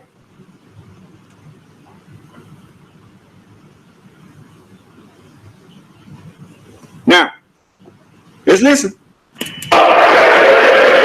Not chattel slavery for a day or a year or a month. We feel the pain of Jewish people in their suffering. Some of them said they suffered for 5,000 years. I don't think so, but even if you did, fine. But you still know who you are. You still have your culture, your religion.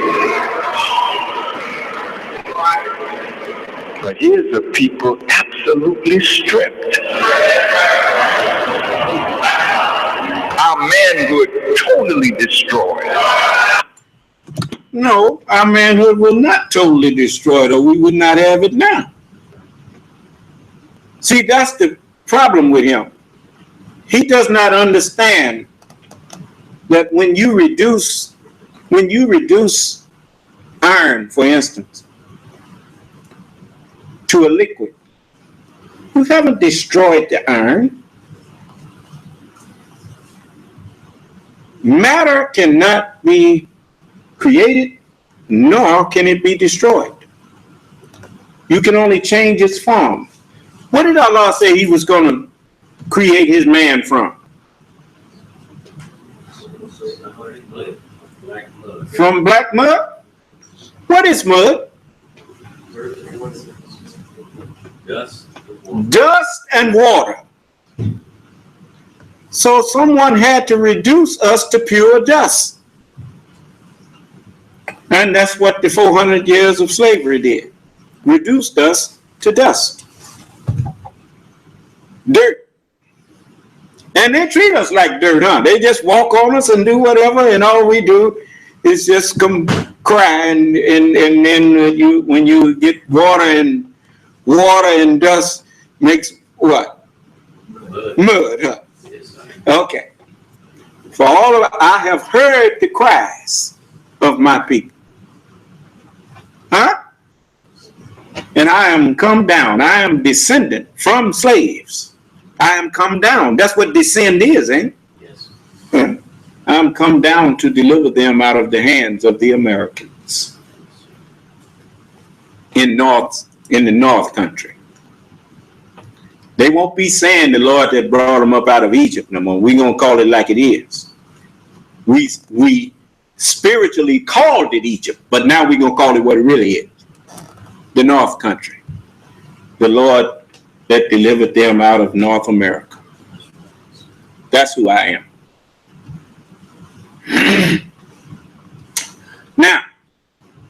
Now, let's go back. I'm letting you hear him for a reason. You see, I done got fed up with you coming in my meetings trying to invoke his name in my meeting. And he won't come in here and say nothing. That's right.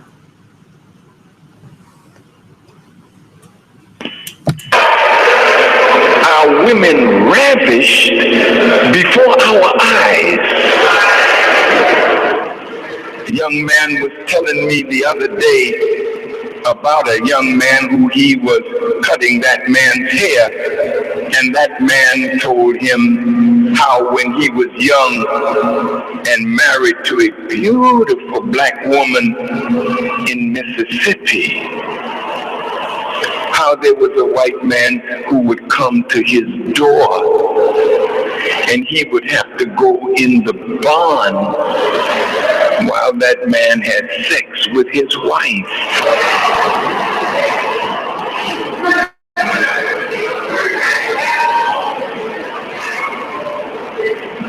She would be crying and saying, oh, she didn't want to have any relationship with that man.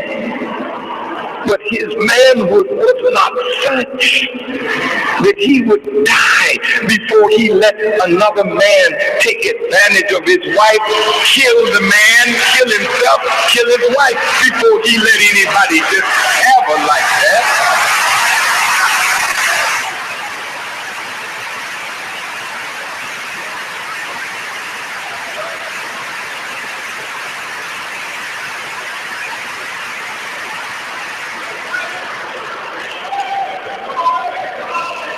We have suffered unspeakable horror at the hands of our former slave masters and their children.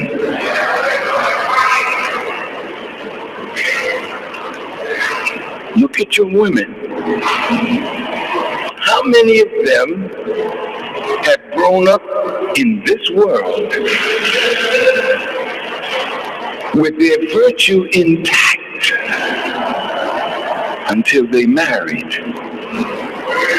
How many of them have been raped, are the victims of incest? How many of them have been abused? You would be shocked. They'll leave over there and come over here. How many young men in this audience have been abused sexually by men in the community, friends? And we carry these scars into life and try to live a life, but yet in the back of our head, even though we bury it far, far away, these things haunt us. These things are impediments to our human development and progress. You see, all he can do is enumerate the things that bother us. He don't have no solution. I told you, that's all your leaders have been doing, standing up in front of you, telling you everything that you know done happened to you. You know, they're not, scarred. I may have been scarred before I heard Islam. But once I heard Islam as was taught by the Honorable Elijah Muhammad, I understood.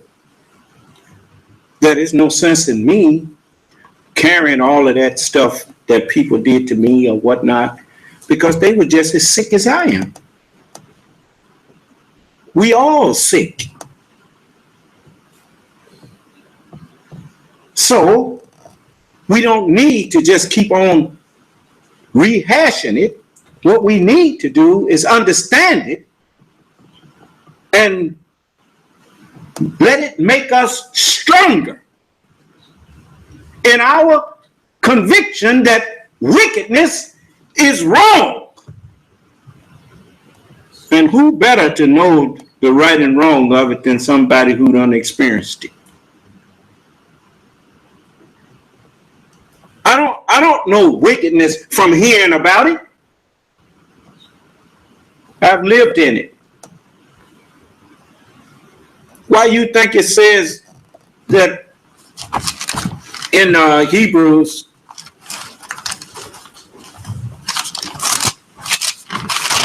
the first chapter, it says, but unto the Son, this the 8th verse, but unto the Son, he saith, thy throne, O God, as it unto us a son is given, and his name shall be called Wonderful Counselor, the Mighty what? Unto the Son, he saith, thy throne, O God, is forever and ever. A scepter of righteousness is the scepter of thy kingdom. Thou hast loved righteousness and hated what? How you know whether what you love and what you hate if you hadn't experienced them? I have hated iniquity. I've hated evil. And I hate it yet. I love righteousness.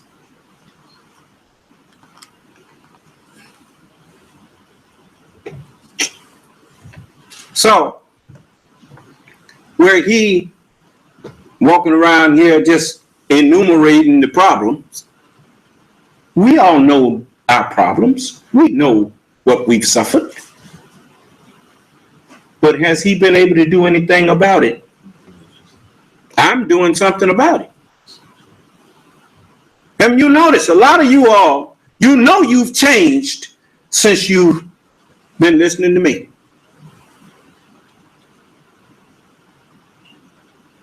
And that change was for the better.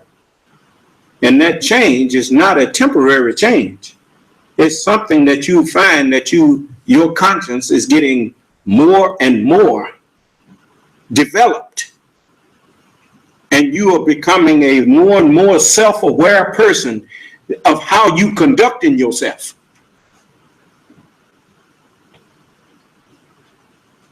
And that's the kind of people that's going to inhabit the earth. People who don't need no police to tell them to do the right thing. People whose own self-esteem, their own self-worth, their dignified image that they have of themselves in their mind, that is what will make them think that evil and iniquity, sinful behavior is beneath their dignity. And that's when you have a earth wherein dwelleth righteousness. No man likes to feel shame. The first thing to eliminating the devils from yourself is to stop being the devil yourself. When you get to the point where you resist the devil and don't let the evil that your mind suggests you to do to other people, when you decide that I'm not going to do that to this person, I can't do that anymore. Now you have stopped being a devil. A devil is one whose evil is not confined to himself, but affects others. When your evil is only to yourself, then that prayer starts making sense to you. I have been greatly unjust to myself, and I confess my faults. So grant me protection against all my faults, for the none grants protection against faults but thee. Yes. What is a fault in the earth? It's a crack, right? A fault in a person is a crack in their personality, a crack where righteousness, there's a gap there. Well, we want to make you whole. So I want you to pay attention while I'm teaching. Listen, and once you go out in the public, remember what you were taught and act on it. That's called carrying it into practice. And as you practice it, you ever notice anything you practice, you get better at it? There you go. Islam is magnificent. It's beautiful. We search the scriptures, as you will see and hear today, and we come up with wonderful teachings. You ain't heard no scripture come out of his mouth yet. Huh? But the scripture says, search the scriptures, for in them you think you have eternal life, and they all bear witness of me. And you won't come to me that you might have life. But I know you don't have the love of God in you. For I'm come to you straight out of the scripture in my Father's name. And you receive me not. But Farrakhan come in his own name, him you receive. Yeah. He came to you from no scripture. From the Honorable Elijah Muhammad, and God himself has guided us. But I found something. Did you notice how he said that? He didn't say God himself is guiding us. He said God himself has guided us. That's not what the messenger told you was happening. He said we have God with us. We have him as our guide. Then what is he talking about? God has guided us. Yes. Last time I checked, I'm still guiding you. Yes. If you would accept it. I'm offering you guidance. But you would rather have error. Just listen. In the teaching of Dianetics of Mr. L. Ron Hubbard, that I saw could bring up from the depth of our subconscious mind things that we would prefer to lie dormant. But the auditing process brings it up, and it's like bringing up demons out of us. And just as this book Bible says, did the Honorable Elijah Muhammad guide us to Dianetics? Huh? Did the Honorable Elijah Muhammad ever teach us that we have to go and get something outside of what he was teaching us? He actually, the Honorable Elijah Muhammad said, he said, what I'm teaching is a perfect civilized teaching. It don't need nothing from outside. Oh, you don't believe that? Just a moment. Like we love you in a way. Not quite as much, because they've been free.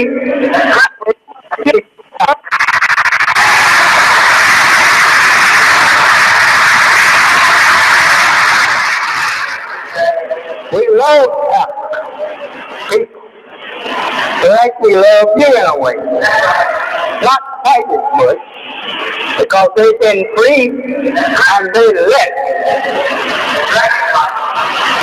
England, Germany, and other Europeans people go out there and lost it, push them back in the jungle and take it over their country.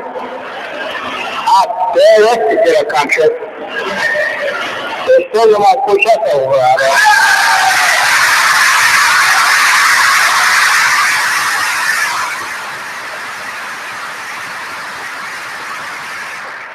I'm only pushing you up on this simple thing. We love that, but that's why I have our hands joined on the upper part of our paper. Which is just what we're wanting with Africa. We want to make Africa our business. But Africa cannot lead us until they themselves have become perfect civilized. What God has taught me is a perfect civilized. It is not something that you could add to make it civilized. It's perfect civilized teaching. It is not something that you could add to make it civilized. It's perfect civilized teaching. Well, then what about Dianetics? You see how he contradicts the messenger? I'll show you an example. Didn't I ask you to point out the imperfection in me? Yes. I haven't studied Dianetics. Why can't you come in here and point out something that's wrong with me or what I'm teaching? It's because it ain't nothing wrong with it. It's perfect. Just like the messenger said. He said, what I'm teaching is perfect, civilized teaching. You notice, I don't care who did Geno Jennings ever accuse me of being disrespectful? Did he ever accuse me of not knowing how to conduct myself in his church? Did Royal accuse me of anything like that? Have you ever heard anybody be able to justifiably accuse me of not knowing how to act? Huh? You know, people in this world, they think that you're wrong if you disagree with them. It's something wrong with you if you disagree with them. How's it something wrong with a person if they disagree with you and they express that disagreement and give you a chance to show them what's wrong? Well, just show them what's wrong so that they can agree with you. Now, you just heard him try to say that Dianetics is some kind of way going to help us understand Islam. The messenger said Islam don't need nothing else added to it. It's a perfect civilized teaching. Let me let you hear it again. I want you to hear this. Civilized. What God has taught me is a perfect civilized.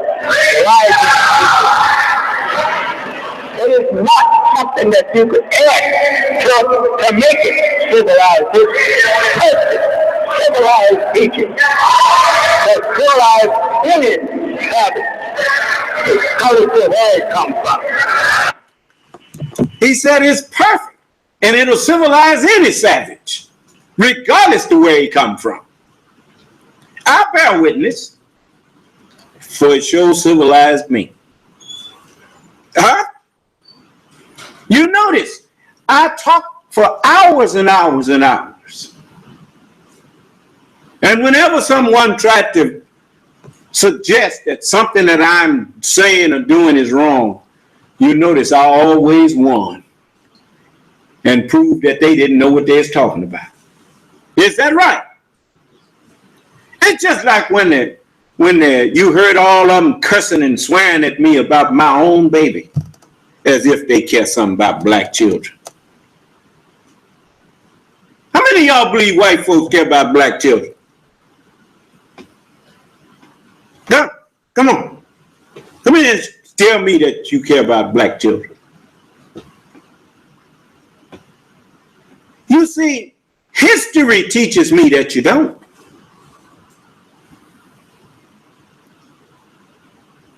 So what was all that about when they was heard me chastise my own child?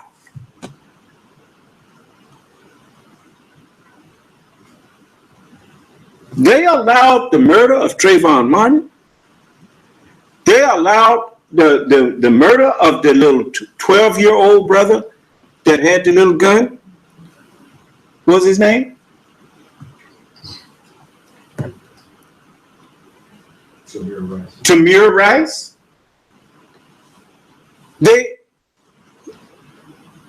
You go to the jails, and who you see sitting up in the majority of the jail space? Us, huh? And then when they see me rearing my children the way God said do it,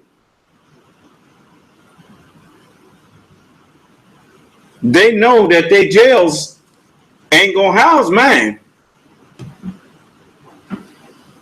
because I'm not following them so that my children will be filled with misunderstanding. You know, misunderstanding is hell. And because you didn't raise your children the way God said raise them, then your children have a understanding of life that is wrong. And so they go out and they commit all kinds of wrong acts, and which winds them up in jail and being worked for free and creating jobs for the keepers of the jail. Huh?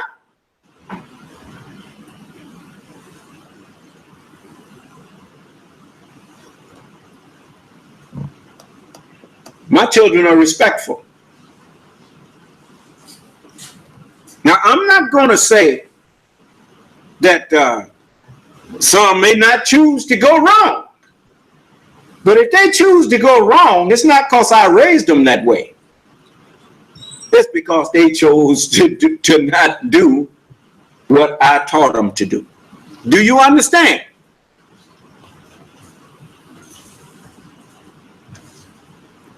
So, but you heard him trying to defend Dianetics as though Dianetics have something to do with Islam. They ain't got nothing to do with Islam. And if he really believed in the messenger, he wouldn't have been over there. Of course, if he really believed in the messenger, he wouldn't have had to start believing again. You understand that? Yes.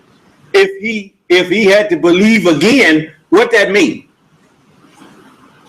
He stopped, didn't he? Yes. But then if he stopped and started back, what make him think he's supposed to be leading somebody?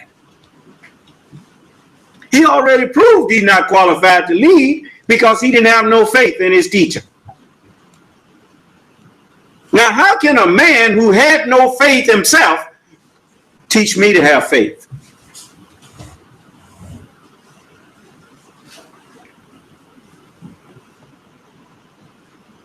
And you know, the only ones support him is the hypocrites and disbelievers just like him.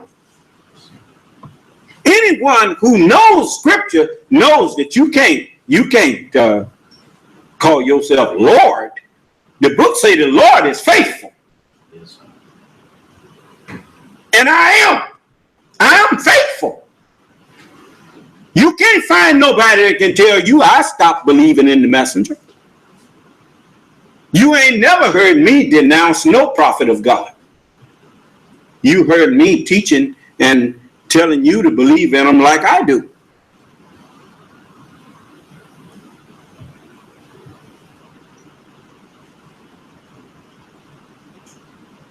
See, what he don't realize is just like when he told Kushmir, the brother that he called Jabril, he told him that he didn't believe that the messenger was the messenger anymore. He said, I loved him, but I don't see him as the messenger. I see Prophet Muhammad as the messenger. See, the minute that you say you don't see him as the messenger, you've just called him a liar. And the messenger said, if you just remember, if you say Elijah has lied, you are saying God has lied. And anytime you say you believe in one messenger of God, but you don't believe in the other one, you are lying. You cannot believe in one messenger. You have to believe in all of them. Or you manifest that you really don't believe in any of them. That's why you never hear him actually quoting quoting them, you will hear him misquote them and say they said this. Just like he said, Prophet Muhammad said that wherever you are, seek knowledge and all the time or whatnot. That's not, Prophet Muhammad didn't teach that. Even when people came to Prophet Muhammad that were not of his teaching, they would come talking about asking him to make some kind of judgment between them. He would ask them, what is written in your law? And they would quote the Torah or quote the gospel. And Prophet Muhammad didn't tell them, well, then forget that and listen to me. He said, then you obey that which you receive from your Lord.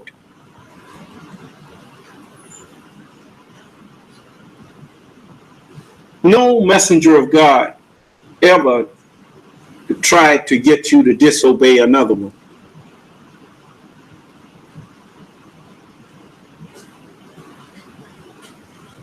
No, because we didn't send no messenger, but that he should be obeyed.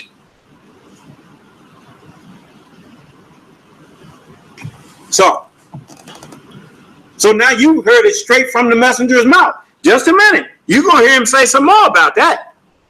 I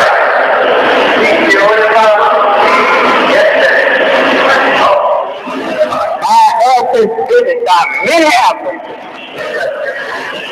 Many of them. Right here in Chicago, at my home, 3047 Woodlawn. They come to me, they're happy to meet me. And I'm happy to meet them. There are many fine scholars and scientists in Africa. But in all of their knowledge that they have, it is not from the right source. White men have taught them. They have some of their ancient teachings, but now it must be replaced for the new wisdom, knowledge and understanding that is brought to liberate the black man all over the earth. How in the world are you going to be liberated from white people and the only knowledge you got is what they gave you? Ask them, did they give me what I'm giving you now?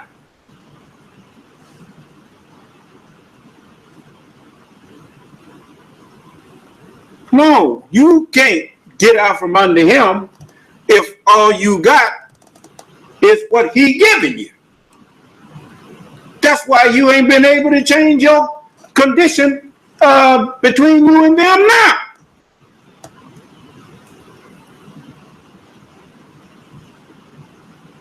Listen. That knowledge is here with me. Now, do that sound like Dianetics? The messenger said that knowledge is here with me. Yes. I'm proving it to you. You don't never hear me going outside of what the Honorable Elijah Muhammad gave us unless it is to verify and show you that what he said, they already done bore witness to it. That is the truth. All of the prophets, they are my witnesses. That's right. And I'm teaching you, and I don't need no Dianetics or nothing else. Allah is sufficient. And the messenger told me who my Allah is. He said, the black man's God is truth.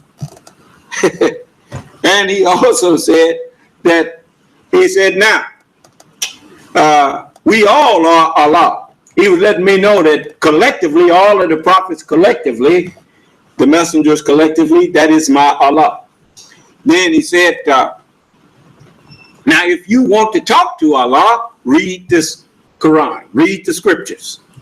And as I read the scriptures, I discovered that all of them is talking to me. Do you understand? They talking about me in the volume of the book. The length, time the width, time the height.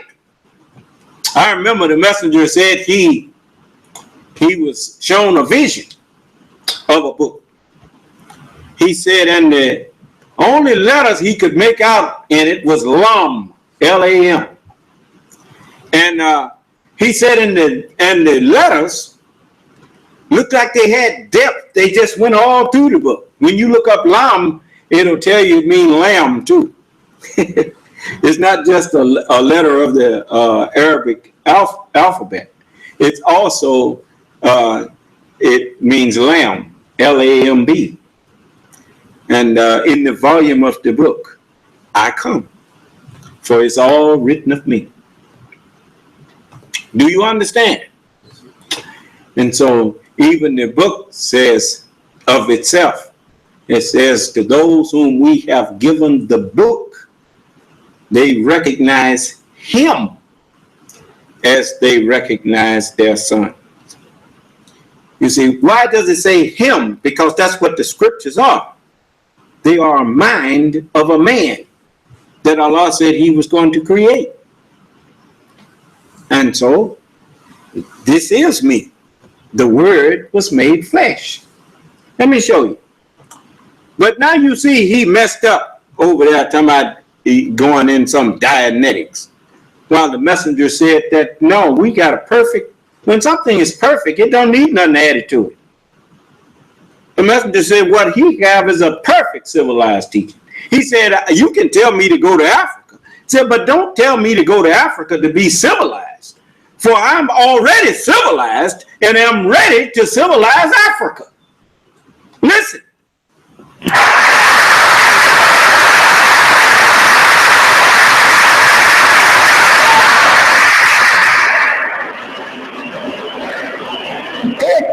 I don't say criticizing no one. I want to join hands with you and be your brother.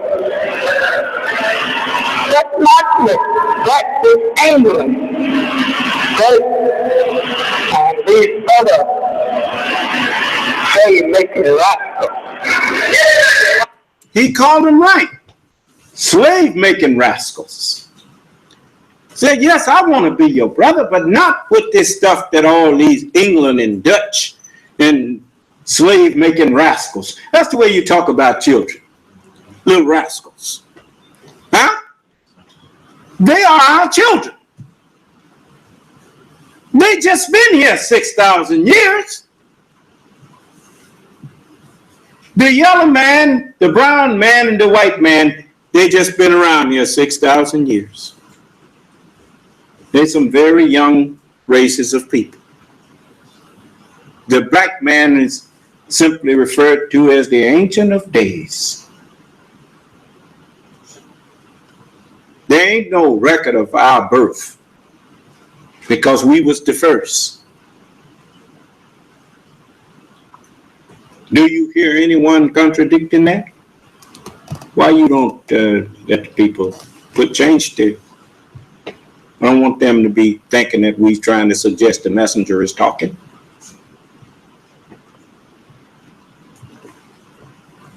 So this is not a thing where we are trying to misrepresent anyone.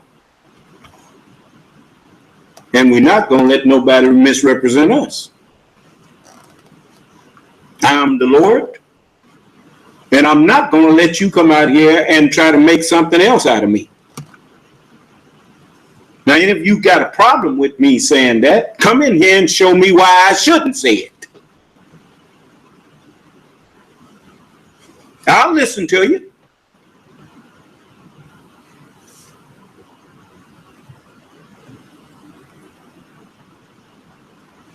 So, that's the messenger told these people. He said, I'm not trying to make no enemy out of Africa. Those are my people. But we cannot get out from under slavery by holding on to what the slave maker taught us. He taught it to us to make us his servants. Don't you know whose ever knowledge is in your head, that's who you actually worshiping, whether you realize it or not. Every time you open your mouth, their words is coming out. Wordshipping. No. You can't say that I'm worshiping white people. No, sir. You can't fix your mouth to say that I got this from them. No, sir.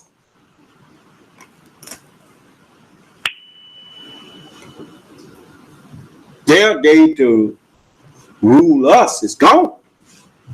We've had them rule us. We let them rule us for 6,000 years so we could get the experience of being under evil, so that it could be fulfilled that thou, Lord, hast loved righteousness and hated evil, hated iniquity. Couldn't have hated it if I hadn't been up under. Huh? Yes, sir. So we let them, we made them what they are, and we gave them dominion. And now it's time to remake everybody, to change everybody that want to change. If you done fell in love with evil, well, then you ain't tired of it by now. You ought to be. If you ain't tired of it by now, well, I feel sorry for you. Righteousness is being offered to you now. Do you not see that righteousness is better than evil, than iniquity? Wouldn't you rather be safe in your community than to feel like you have to have an arsenal to for your family to be able to sleep at night? You got to stand guard duty. Is that what you want? If everybody was like me, there would not be no dangerous place on the earth. You the one got all this danger going out here because you have a wicked and corrupt mind.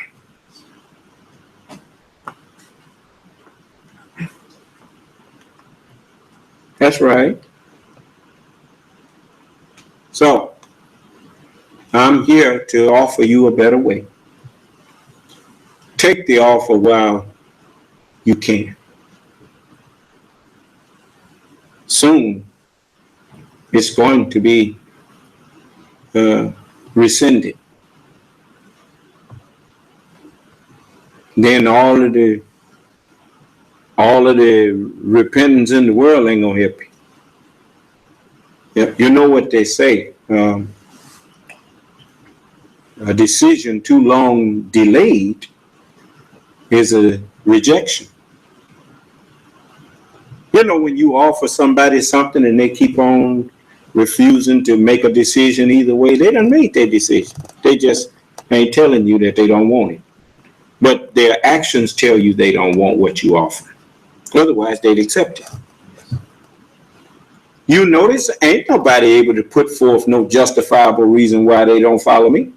No, otherwise, why don't they come in here and say it? The reason they don't want to follow me is because they hate righteousness.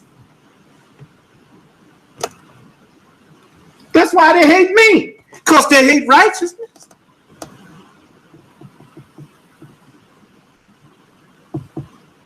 They try to put it on, he said something bad about Minister Farrakhan. All I did was let you hear Minister Farrakhan telling on himself and contradicting the one he said he believed in.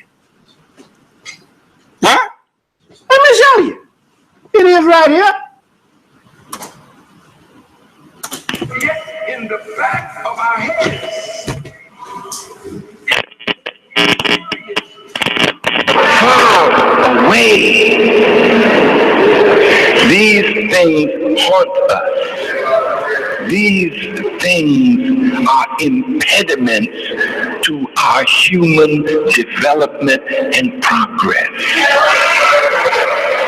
Islam is magnificent. It's beautiful. We search the scriptures, as you will see and hear today, and we come up with wonderful teachings from the Honorable Elijah Muhammad, and God himself has guided us. But I found something in the teaching of Dianetics.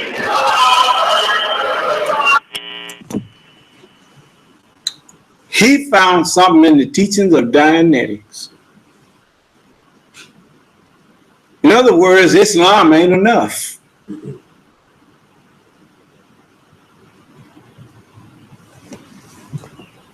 That's not what the messenger said.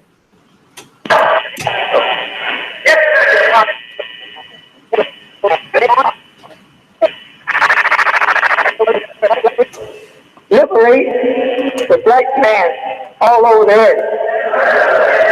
And that knowledge is here with me.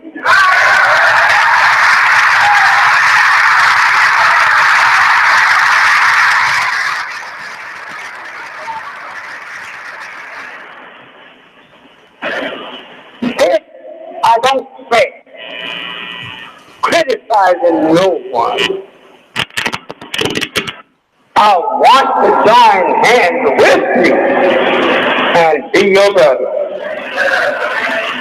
But not with that with England.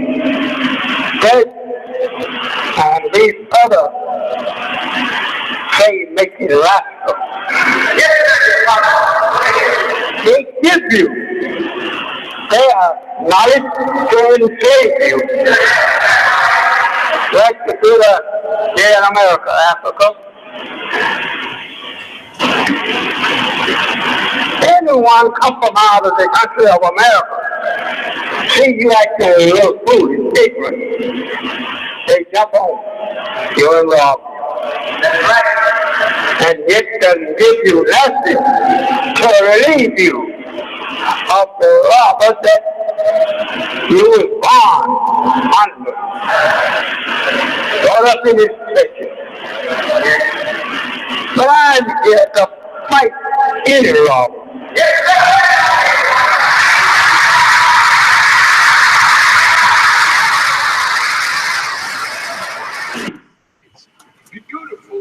You remember the messenger was getting on him and told him, you think Allah gave me power over Chicago and I don't have any in New York? He said, no, you have given me power over the whole thing. Do you remember he said, I'm after the robbers of my people. What happened to all that millions of dollars they took up at the Million Man March and millions more? What happened to it? They got it from black men and black women. What did they do for you? Now listen to the messenger.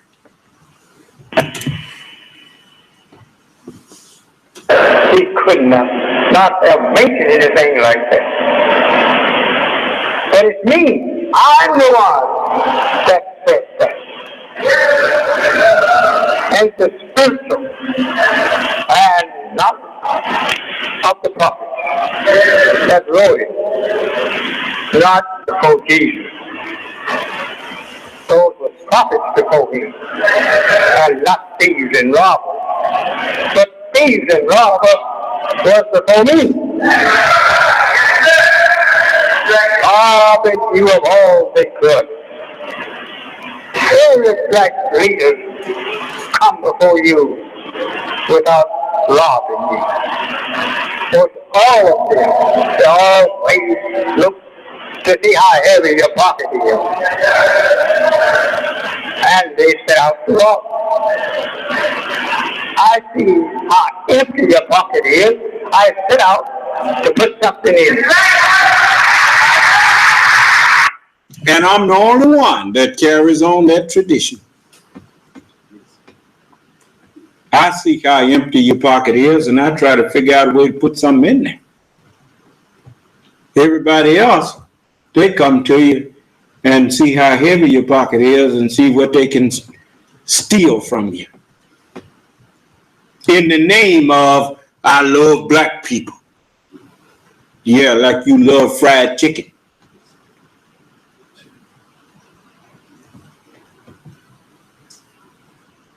How you love it? Dead and fried. And that's how you love black people. You love them ignorant, so you can take misadvantage of them.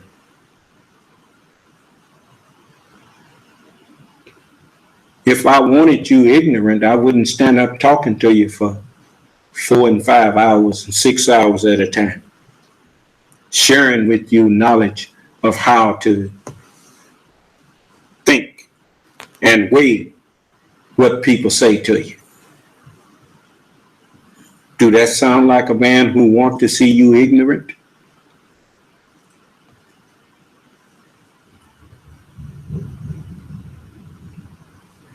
You'll notice, you'll see people reject me, but you don't see them able to justify why they reject me.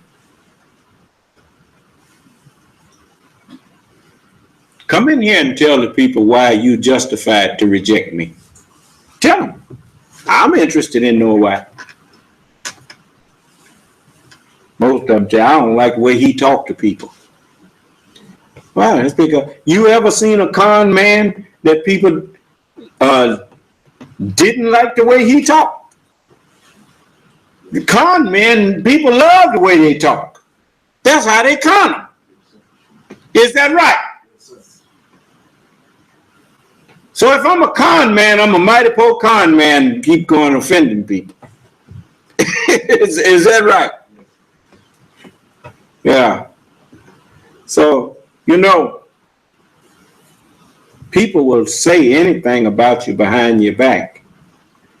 But you know how you can tell when somebody basically lying? One of the best ways to tell when somebody lying on a person, get the person they're talking about and bring them up in their face. And say, well, here he is, say it to him. You notice every time you tell somebody to come in here and say what they have to say to me, they punk out. See, when you typing something on paper or typing something on the internet, that computer can't type back at you. It don't talk back to you. Whatever you say, you can be a bigot and the computer let you. But when you talking to another human being, bigotry don't work if they ain't scared of you.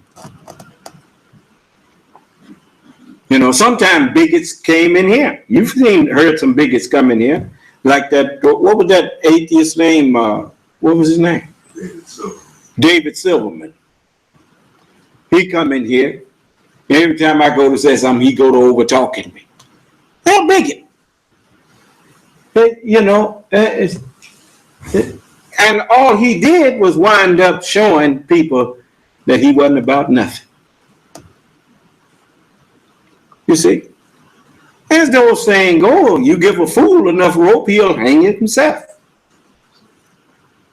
I'm still waiting on him to come back in here and do what he promised. And liar, somebody, he gonna prove to me that matter does not emit light. Yeah, right. You gonna prove that one. That's really rich. But anyway, they are, you know, people like him. They're so used to what you call using language that most people are impressed with the way that they say what they say instead of the substance of what they say. You know, you hear people, as we say, using $500 words to a $50 audience. You know, whenever you hear people using a lot of, in this day and time, when you ever hear people using a lot of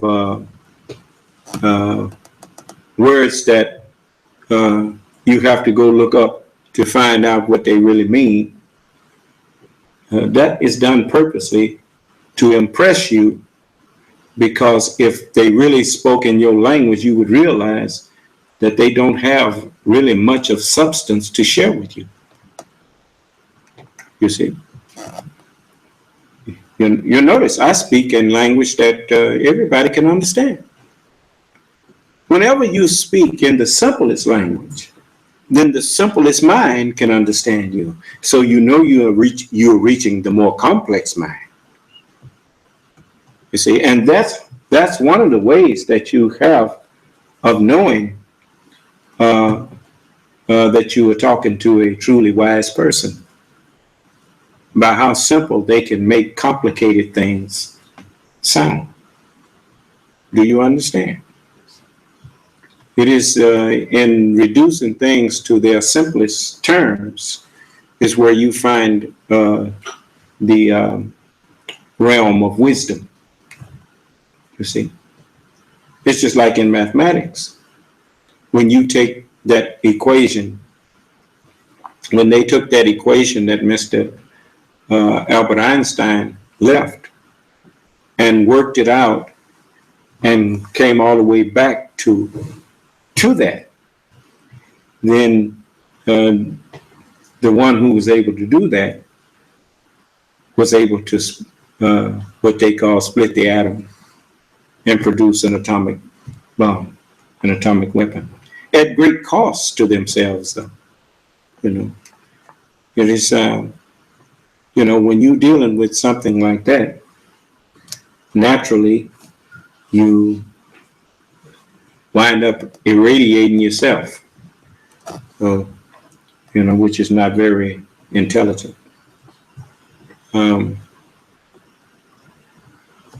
We didn't have to do that because we controlled the air, the water, the earth, the fire. So we didn't have to.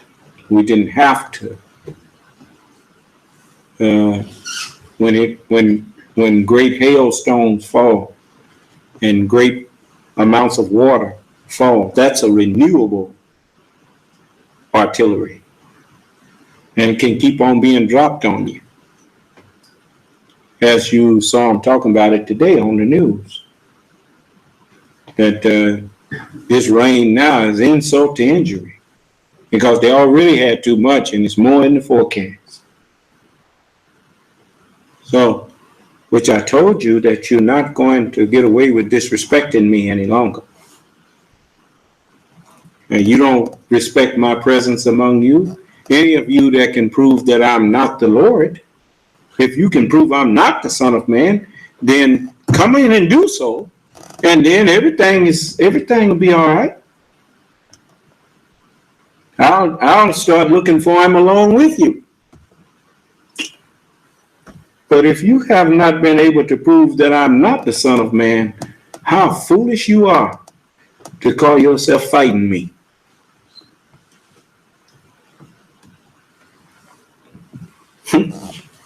But anyway, you done already lost. It ain't really no fight. You just think you fighting. You done lost. So, and you're going to find that all of those people that you considered friends, you're going to be turning on each other. You remember how Fox News did with Dr. Cosby, putting all them women out there? Now look at Fox News. They even talking about getting rid of them. Huh? Oh yeah. I ain't joking. It's Hannity and all of them catching hell now. Fine with me. Let me show you here. I think this is part of it here. Things at Fox News might be even worse than most people realize. The man who had been president of the network for about a year after Roger Ailes was ousted yesterday. And now a woman has come in, and Sean Hannity isn't very happy about that. Sean Hannity tweeted out a response to somebody who asked him a question and said, "This might be the end of FNC as we know it. Done. If this continues." Now, if this continues, we're not quite sure exactly what he means. Maybe he means working for a woman, but perhaps Hannity has enough self-awareness to understand that if this continues might mean the criminal behavior of Fox News. And I say criminal behavior because some people may not realize that Fox News, the network itself, is actually under criminal investigation for covering up the settlement payments that they've had to pay out to sexual harassment victims. They hid that information from the network shareholders, a move that is illegal. But Fox News is becoming this, I don't want to say elephant in the room because we're all talking about it, but it has become this disaster of a catastrophe, of a nightmare. Didn't I tell them they was going to get all that stuff back out there slandering that Dr. Cosby?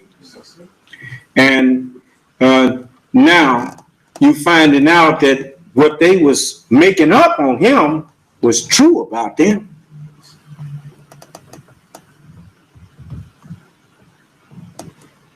You heard me interview two of his accusers, and you heard them get caught in a lie.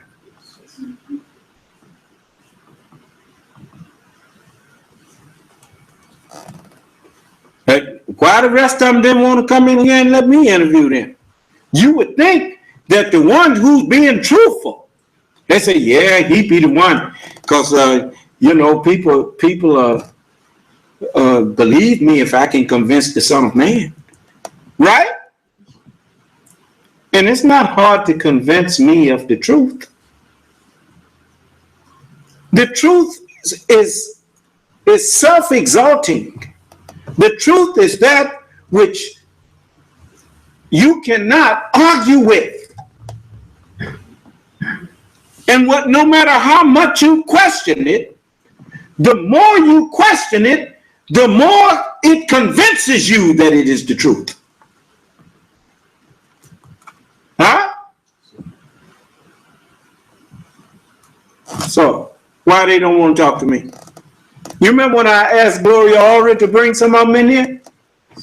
And she said, I'll check with them to see if they'll come in. What she means she'll check with them? She's the lawyer. She could have told them, come in and let the Son of Man interview you. But she knew that I was going to catch them in their lies. Now, all of y'all that participate, you notice Pennsylvania been catching some bad weather there too, ain't it? Yeah, you're going to get what you got coming. Every one of you.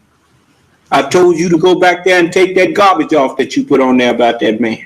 You ain't had no proof from none of them women that man did nothing to them. Why would you go and jump on their side?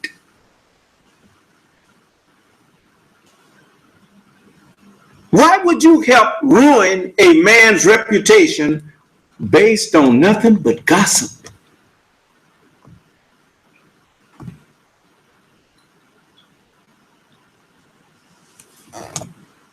Every one of you deserve to be punished. And your punishment is coming. Yeah. It's some of it on the way to you now. When I saw this, it was raining today when we was in town and the wind was up high. I say, yeah, somebody catching it now. And me and the brothers, like I told him, he said, man, it's going to be tough. I said, no, it ain't going to be that bad here. I said, that's on its way out. And they found out that I was telling the truth. It ain't been that bad here. But it's terrible up there in Arkansas and other places. Texas, Louisiana. Oh, man. They got Florida bracing for something. Now, Oh, it's terrible stuff coming. I notice ain't none of you saying that I'm making up stuff after the fact. I ain't making up nothing after the fact. I'm telling you what's finna go down with you now.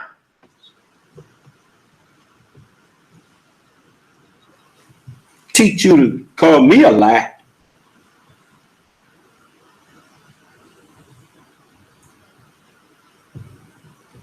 So, and you see, it's quiet out there. It's still cloudy.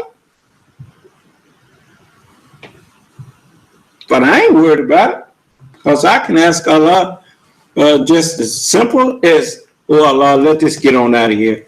If we don't need no more. And it go. All I have to do is say amen. And it's gone.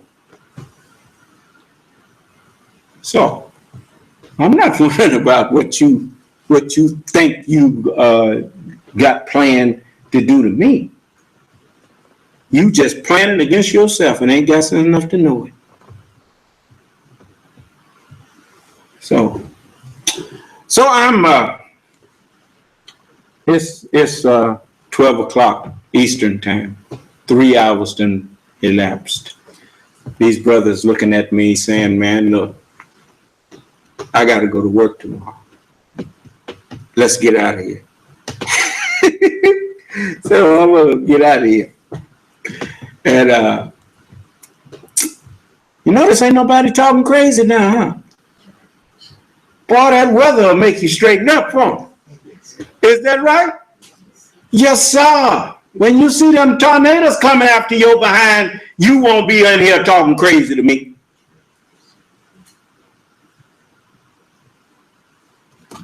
We'll fix you.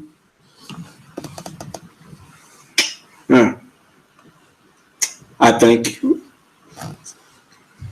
So I'm going to let you go. And you're going to think over what I said. And it's more water on the way. It's more wind on the way. More hail on the way. Because you, I got one more thing I need you to hear. This one is about, you notice I told you that the people,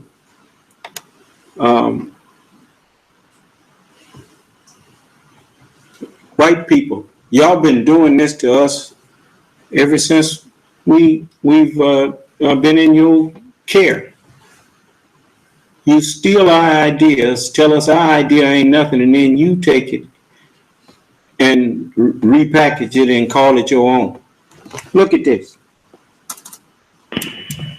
This past weekend, we hit Donald Trump's 100th day in office, and so the Washington Post took it upon themselves to let us know just how many times the president has lied to us in those first 100 days, and the numbers should shock you. According to the Washington Post, Donald Trump now holds the record as the president who lied to the American public the most during their first 100 days in office. Essentially, given the amount of time he spent in office, Donald Trump has lied to you more than any other president considering time served. He has lied during those first 100 days 488 times, which comes to an average of 4.9 lies a day. Every 5 hours, Donald Trump tells a lie to the American public on average. Now, obviously, there are some times where he goes a few hours, few longer than that, without telling us lies. But we have also had at least 4 days, according to the Washington Post, with Donald Trump in office, where he has told more than 20 lies to the American public. Folks, this isn't normal. This is not normal behavior. It's normal behavior for a sociopath, but not for a sitting president. Donald Trump has a very real problem with telling the truth. And do you know why? Because he has to feel better about himself. That's the only reason we're getting these lies, is so he feels better and looks better. It's not even like he's lying about things that are inconsequential. You know, he tells us lies about stuff Obama did and he takes credit for some of the good stuff Obama did. Why? So he can feel better. You know, he tells us that he's the one that negotiated the deal with Ford so they didn't move their production to Mexico. That deal had been done 6 months before the election, but he still takes credit for it. This man is a sociopath. He has a very real problem with honesty, and to be honest, he should. That's like I said, you try to make it look like black people ain't did nothing, and want to take credit for things that you didn't do, and take credit away from the one who did it. Do you honestly think we're gonna keep on putting up with this? I told you, there's more water on the way. And then that can turn to snow, and it's winter storms still hitting. This is springtime, man. Oh, terrible stuff coming. Yep. You're gonna find out that we wasn't lying to you. We own this planet. The earth belongs to the Lord, and I am the Lord. That's what the book says. The earth is the Lord's, the fullness thereof, the world, and they that dwell therein. That's right. So, I know you don't believe it. Just stick around. You believe it after a while. With the help of my friends. Let me show you my friends.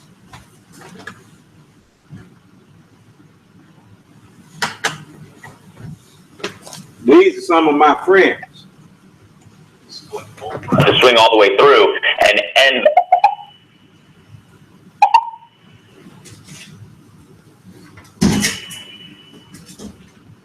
Trees essentially swallowed up by the floodwaters here. Right now, we've got more than 130 river gauges that are still in some kind of flood stage as those rivers, some continuing to rise, and with more rain and storms rolling through the area, situation could only get worse.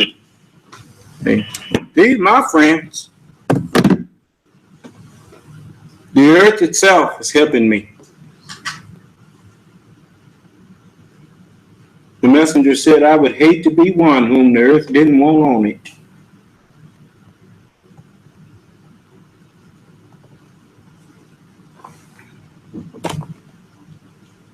So,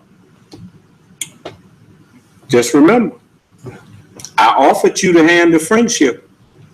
Okay. You slap it away if you want.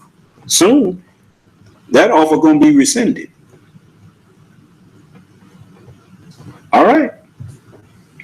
Excuse me, sir. Yes. Someone says, who cares to hear about this devil, that white devil? No, I'm not going. We're not going there. All white people don't fit that. There are white Muslims in America, and we through playing them little skin games.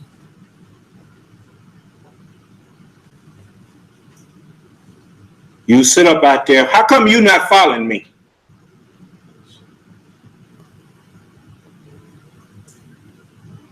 The messenger said wasn't nobody coming behind him but God. Then how come you not following me? I'm the only man walking around here telling you he's the Lord. I asked you to show me proof that I'm not. Now you want to come in here and try to make this about us and white people. White people ain't saying a thing to me. It's you who claim that you something special.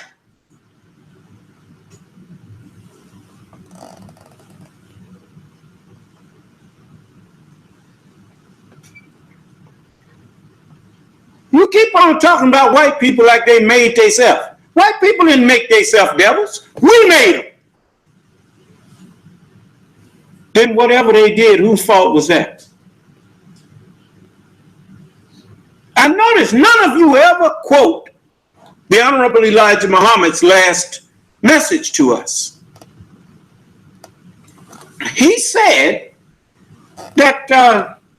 Now, don't go blaming them for what by nature you put in him. He said, blame yourself for putting it in him. That's one of the first signs of true manhood and womanhood, is to take responsibility for what you did.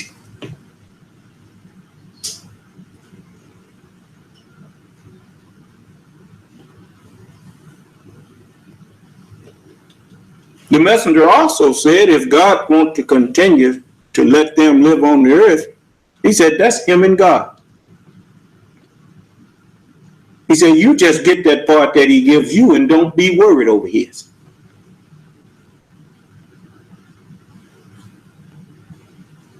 No, don't come in here.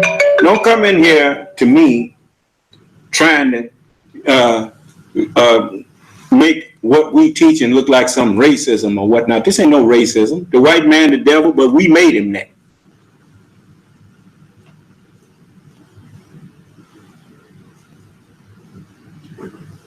What's your excuse?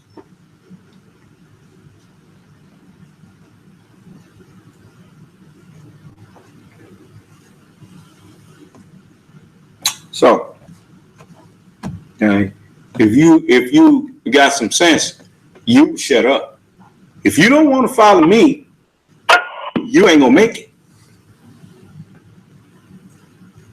Any of you that can prove you're a Muslim and are not following me, come in here and prove it. Come. Let me question you.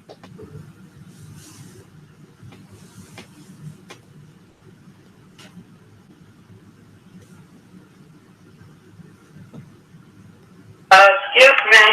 Yes, what is it? I would like to know what, I noticed that white people have blonde hair, red hair. That don't make no difference about nothing. White people, black people, brown, yellow, it don't make no difference. They all came from black people. Yeah, because some of them had different hair, like black hair, which means brown hair, red hair. Which means they are our family in the way of human beings. Yeah, because I got a sister. Okay, well, I don't want to hear that. Then we ain't got to do all that. We ain't got to go there. She got red hair. Okay, well, thank you. Okay, all right. So I don't want to hear that. All I want to know is who want to be righteous and who don't. Yeah, you want to be righteous? I don't care if you're black as tar or white as snow. If you want to be righteous, I'm for you. If you don't want to be righteous, I don't care if you black as tar or white as snow. You're going to be thrown in hell. Now, I hope all of you hear that. No more skin games.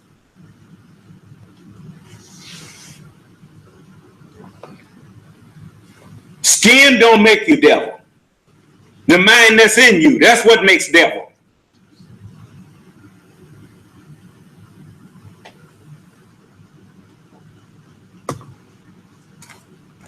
As the messenger said it, and we didn't quite catch it. He said, you go by his color because you didn't know who was up under the color.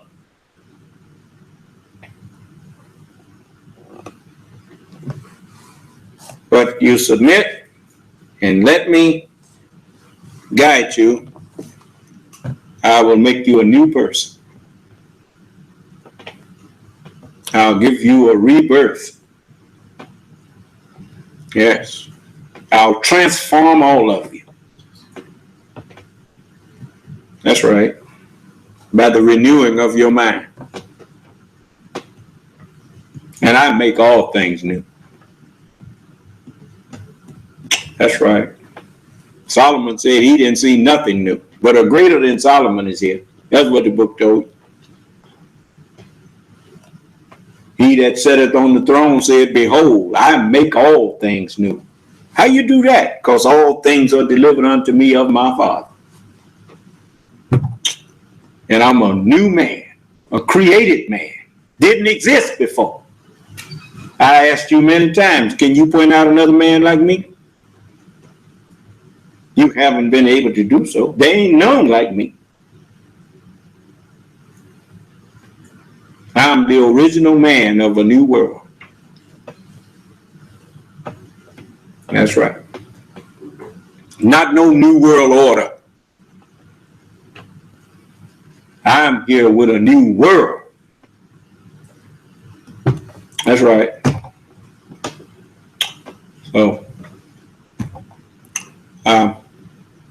So I'm here to these people sitting up here talking about who wants to hear about that. You better learn to listen with your silly self.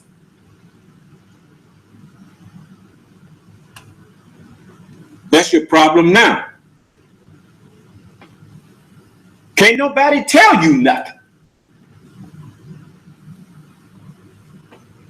Now learn just enough to be rebellious. Muslim don't mean one who's rebellious. It means one who submits.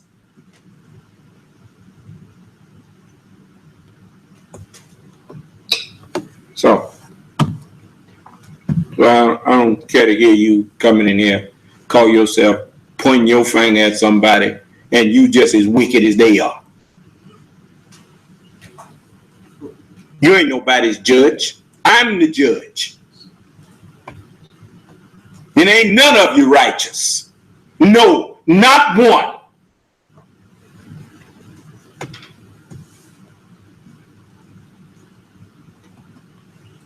So, submit, and I will make you righteous. I will present you faultless if you submit.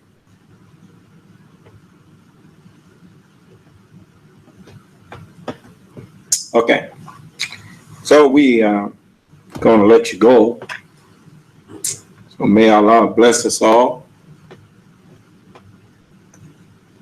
and keep us safe and in our right minds.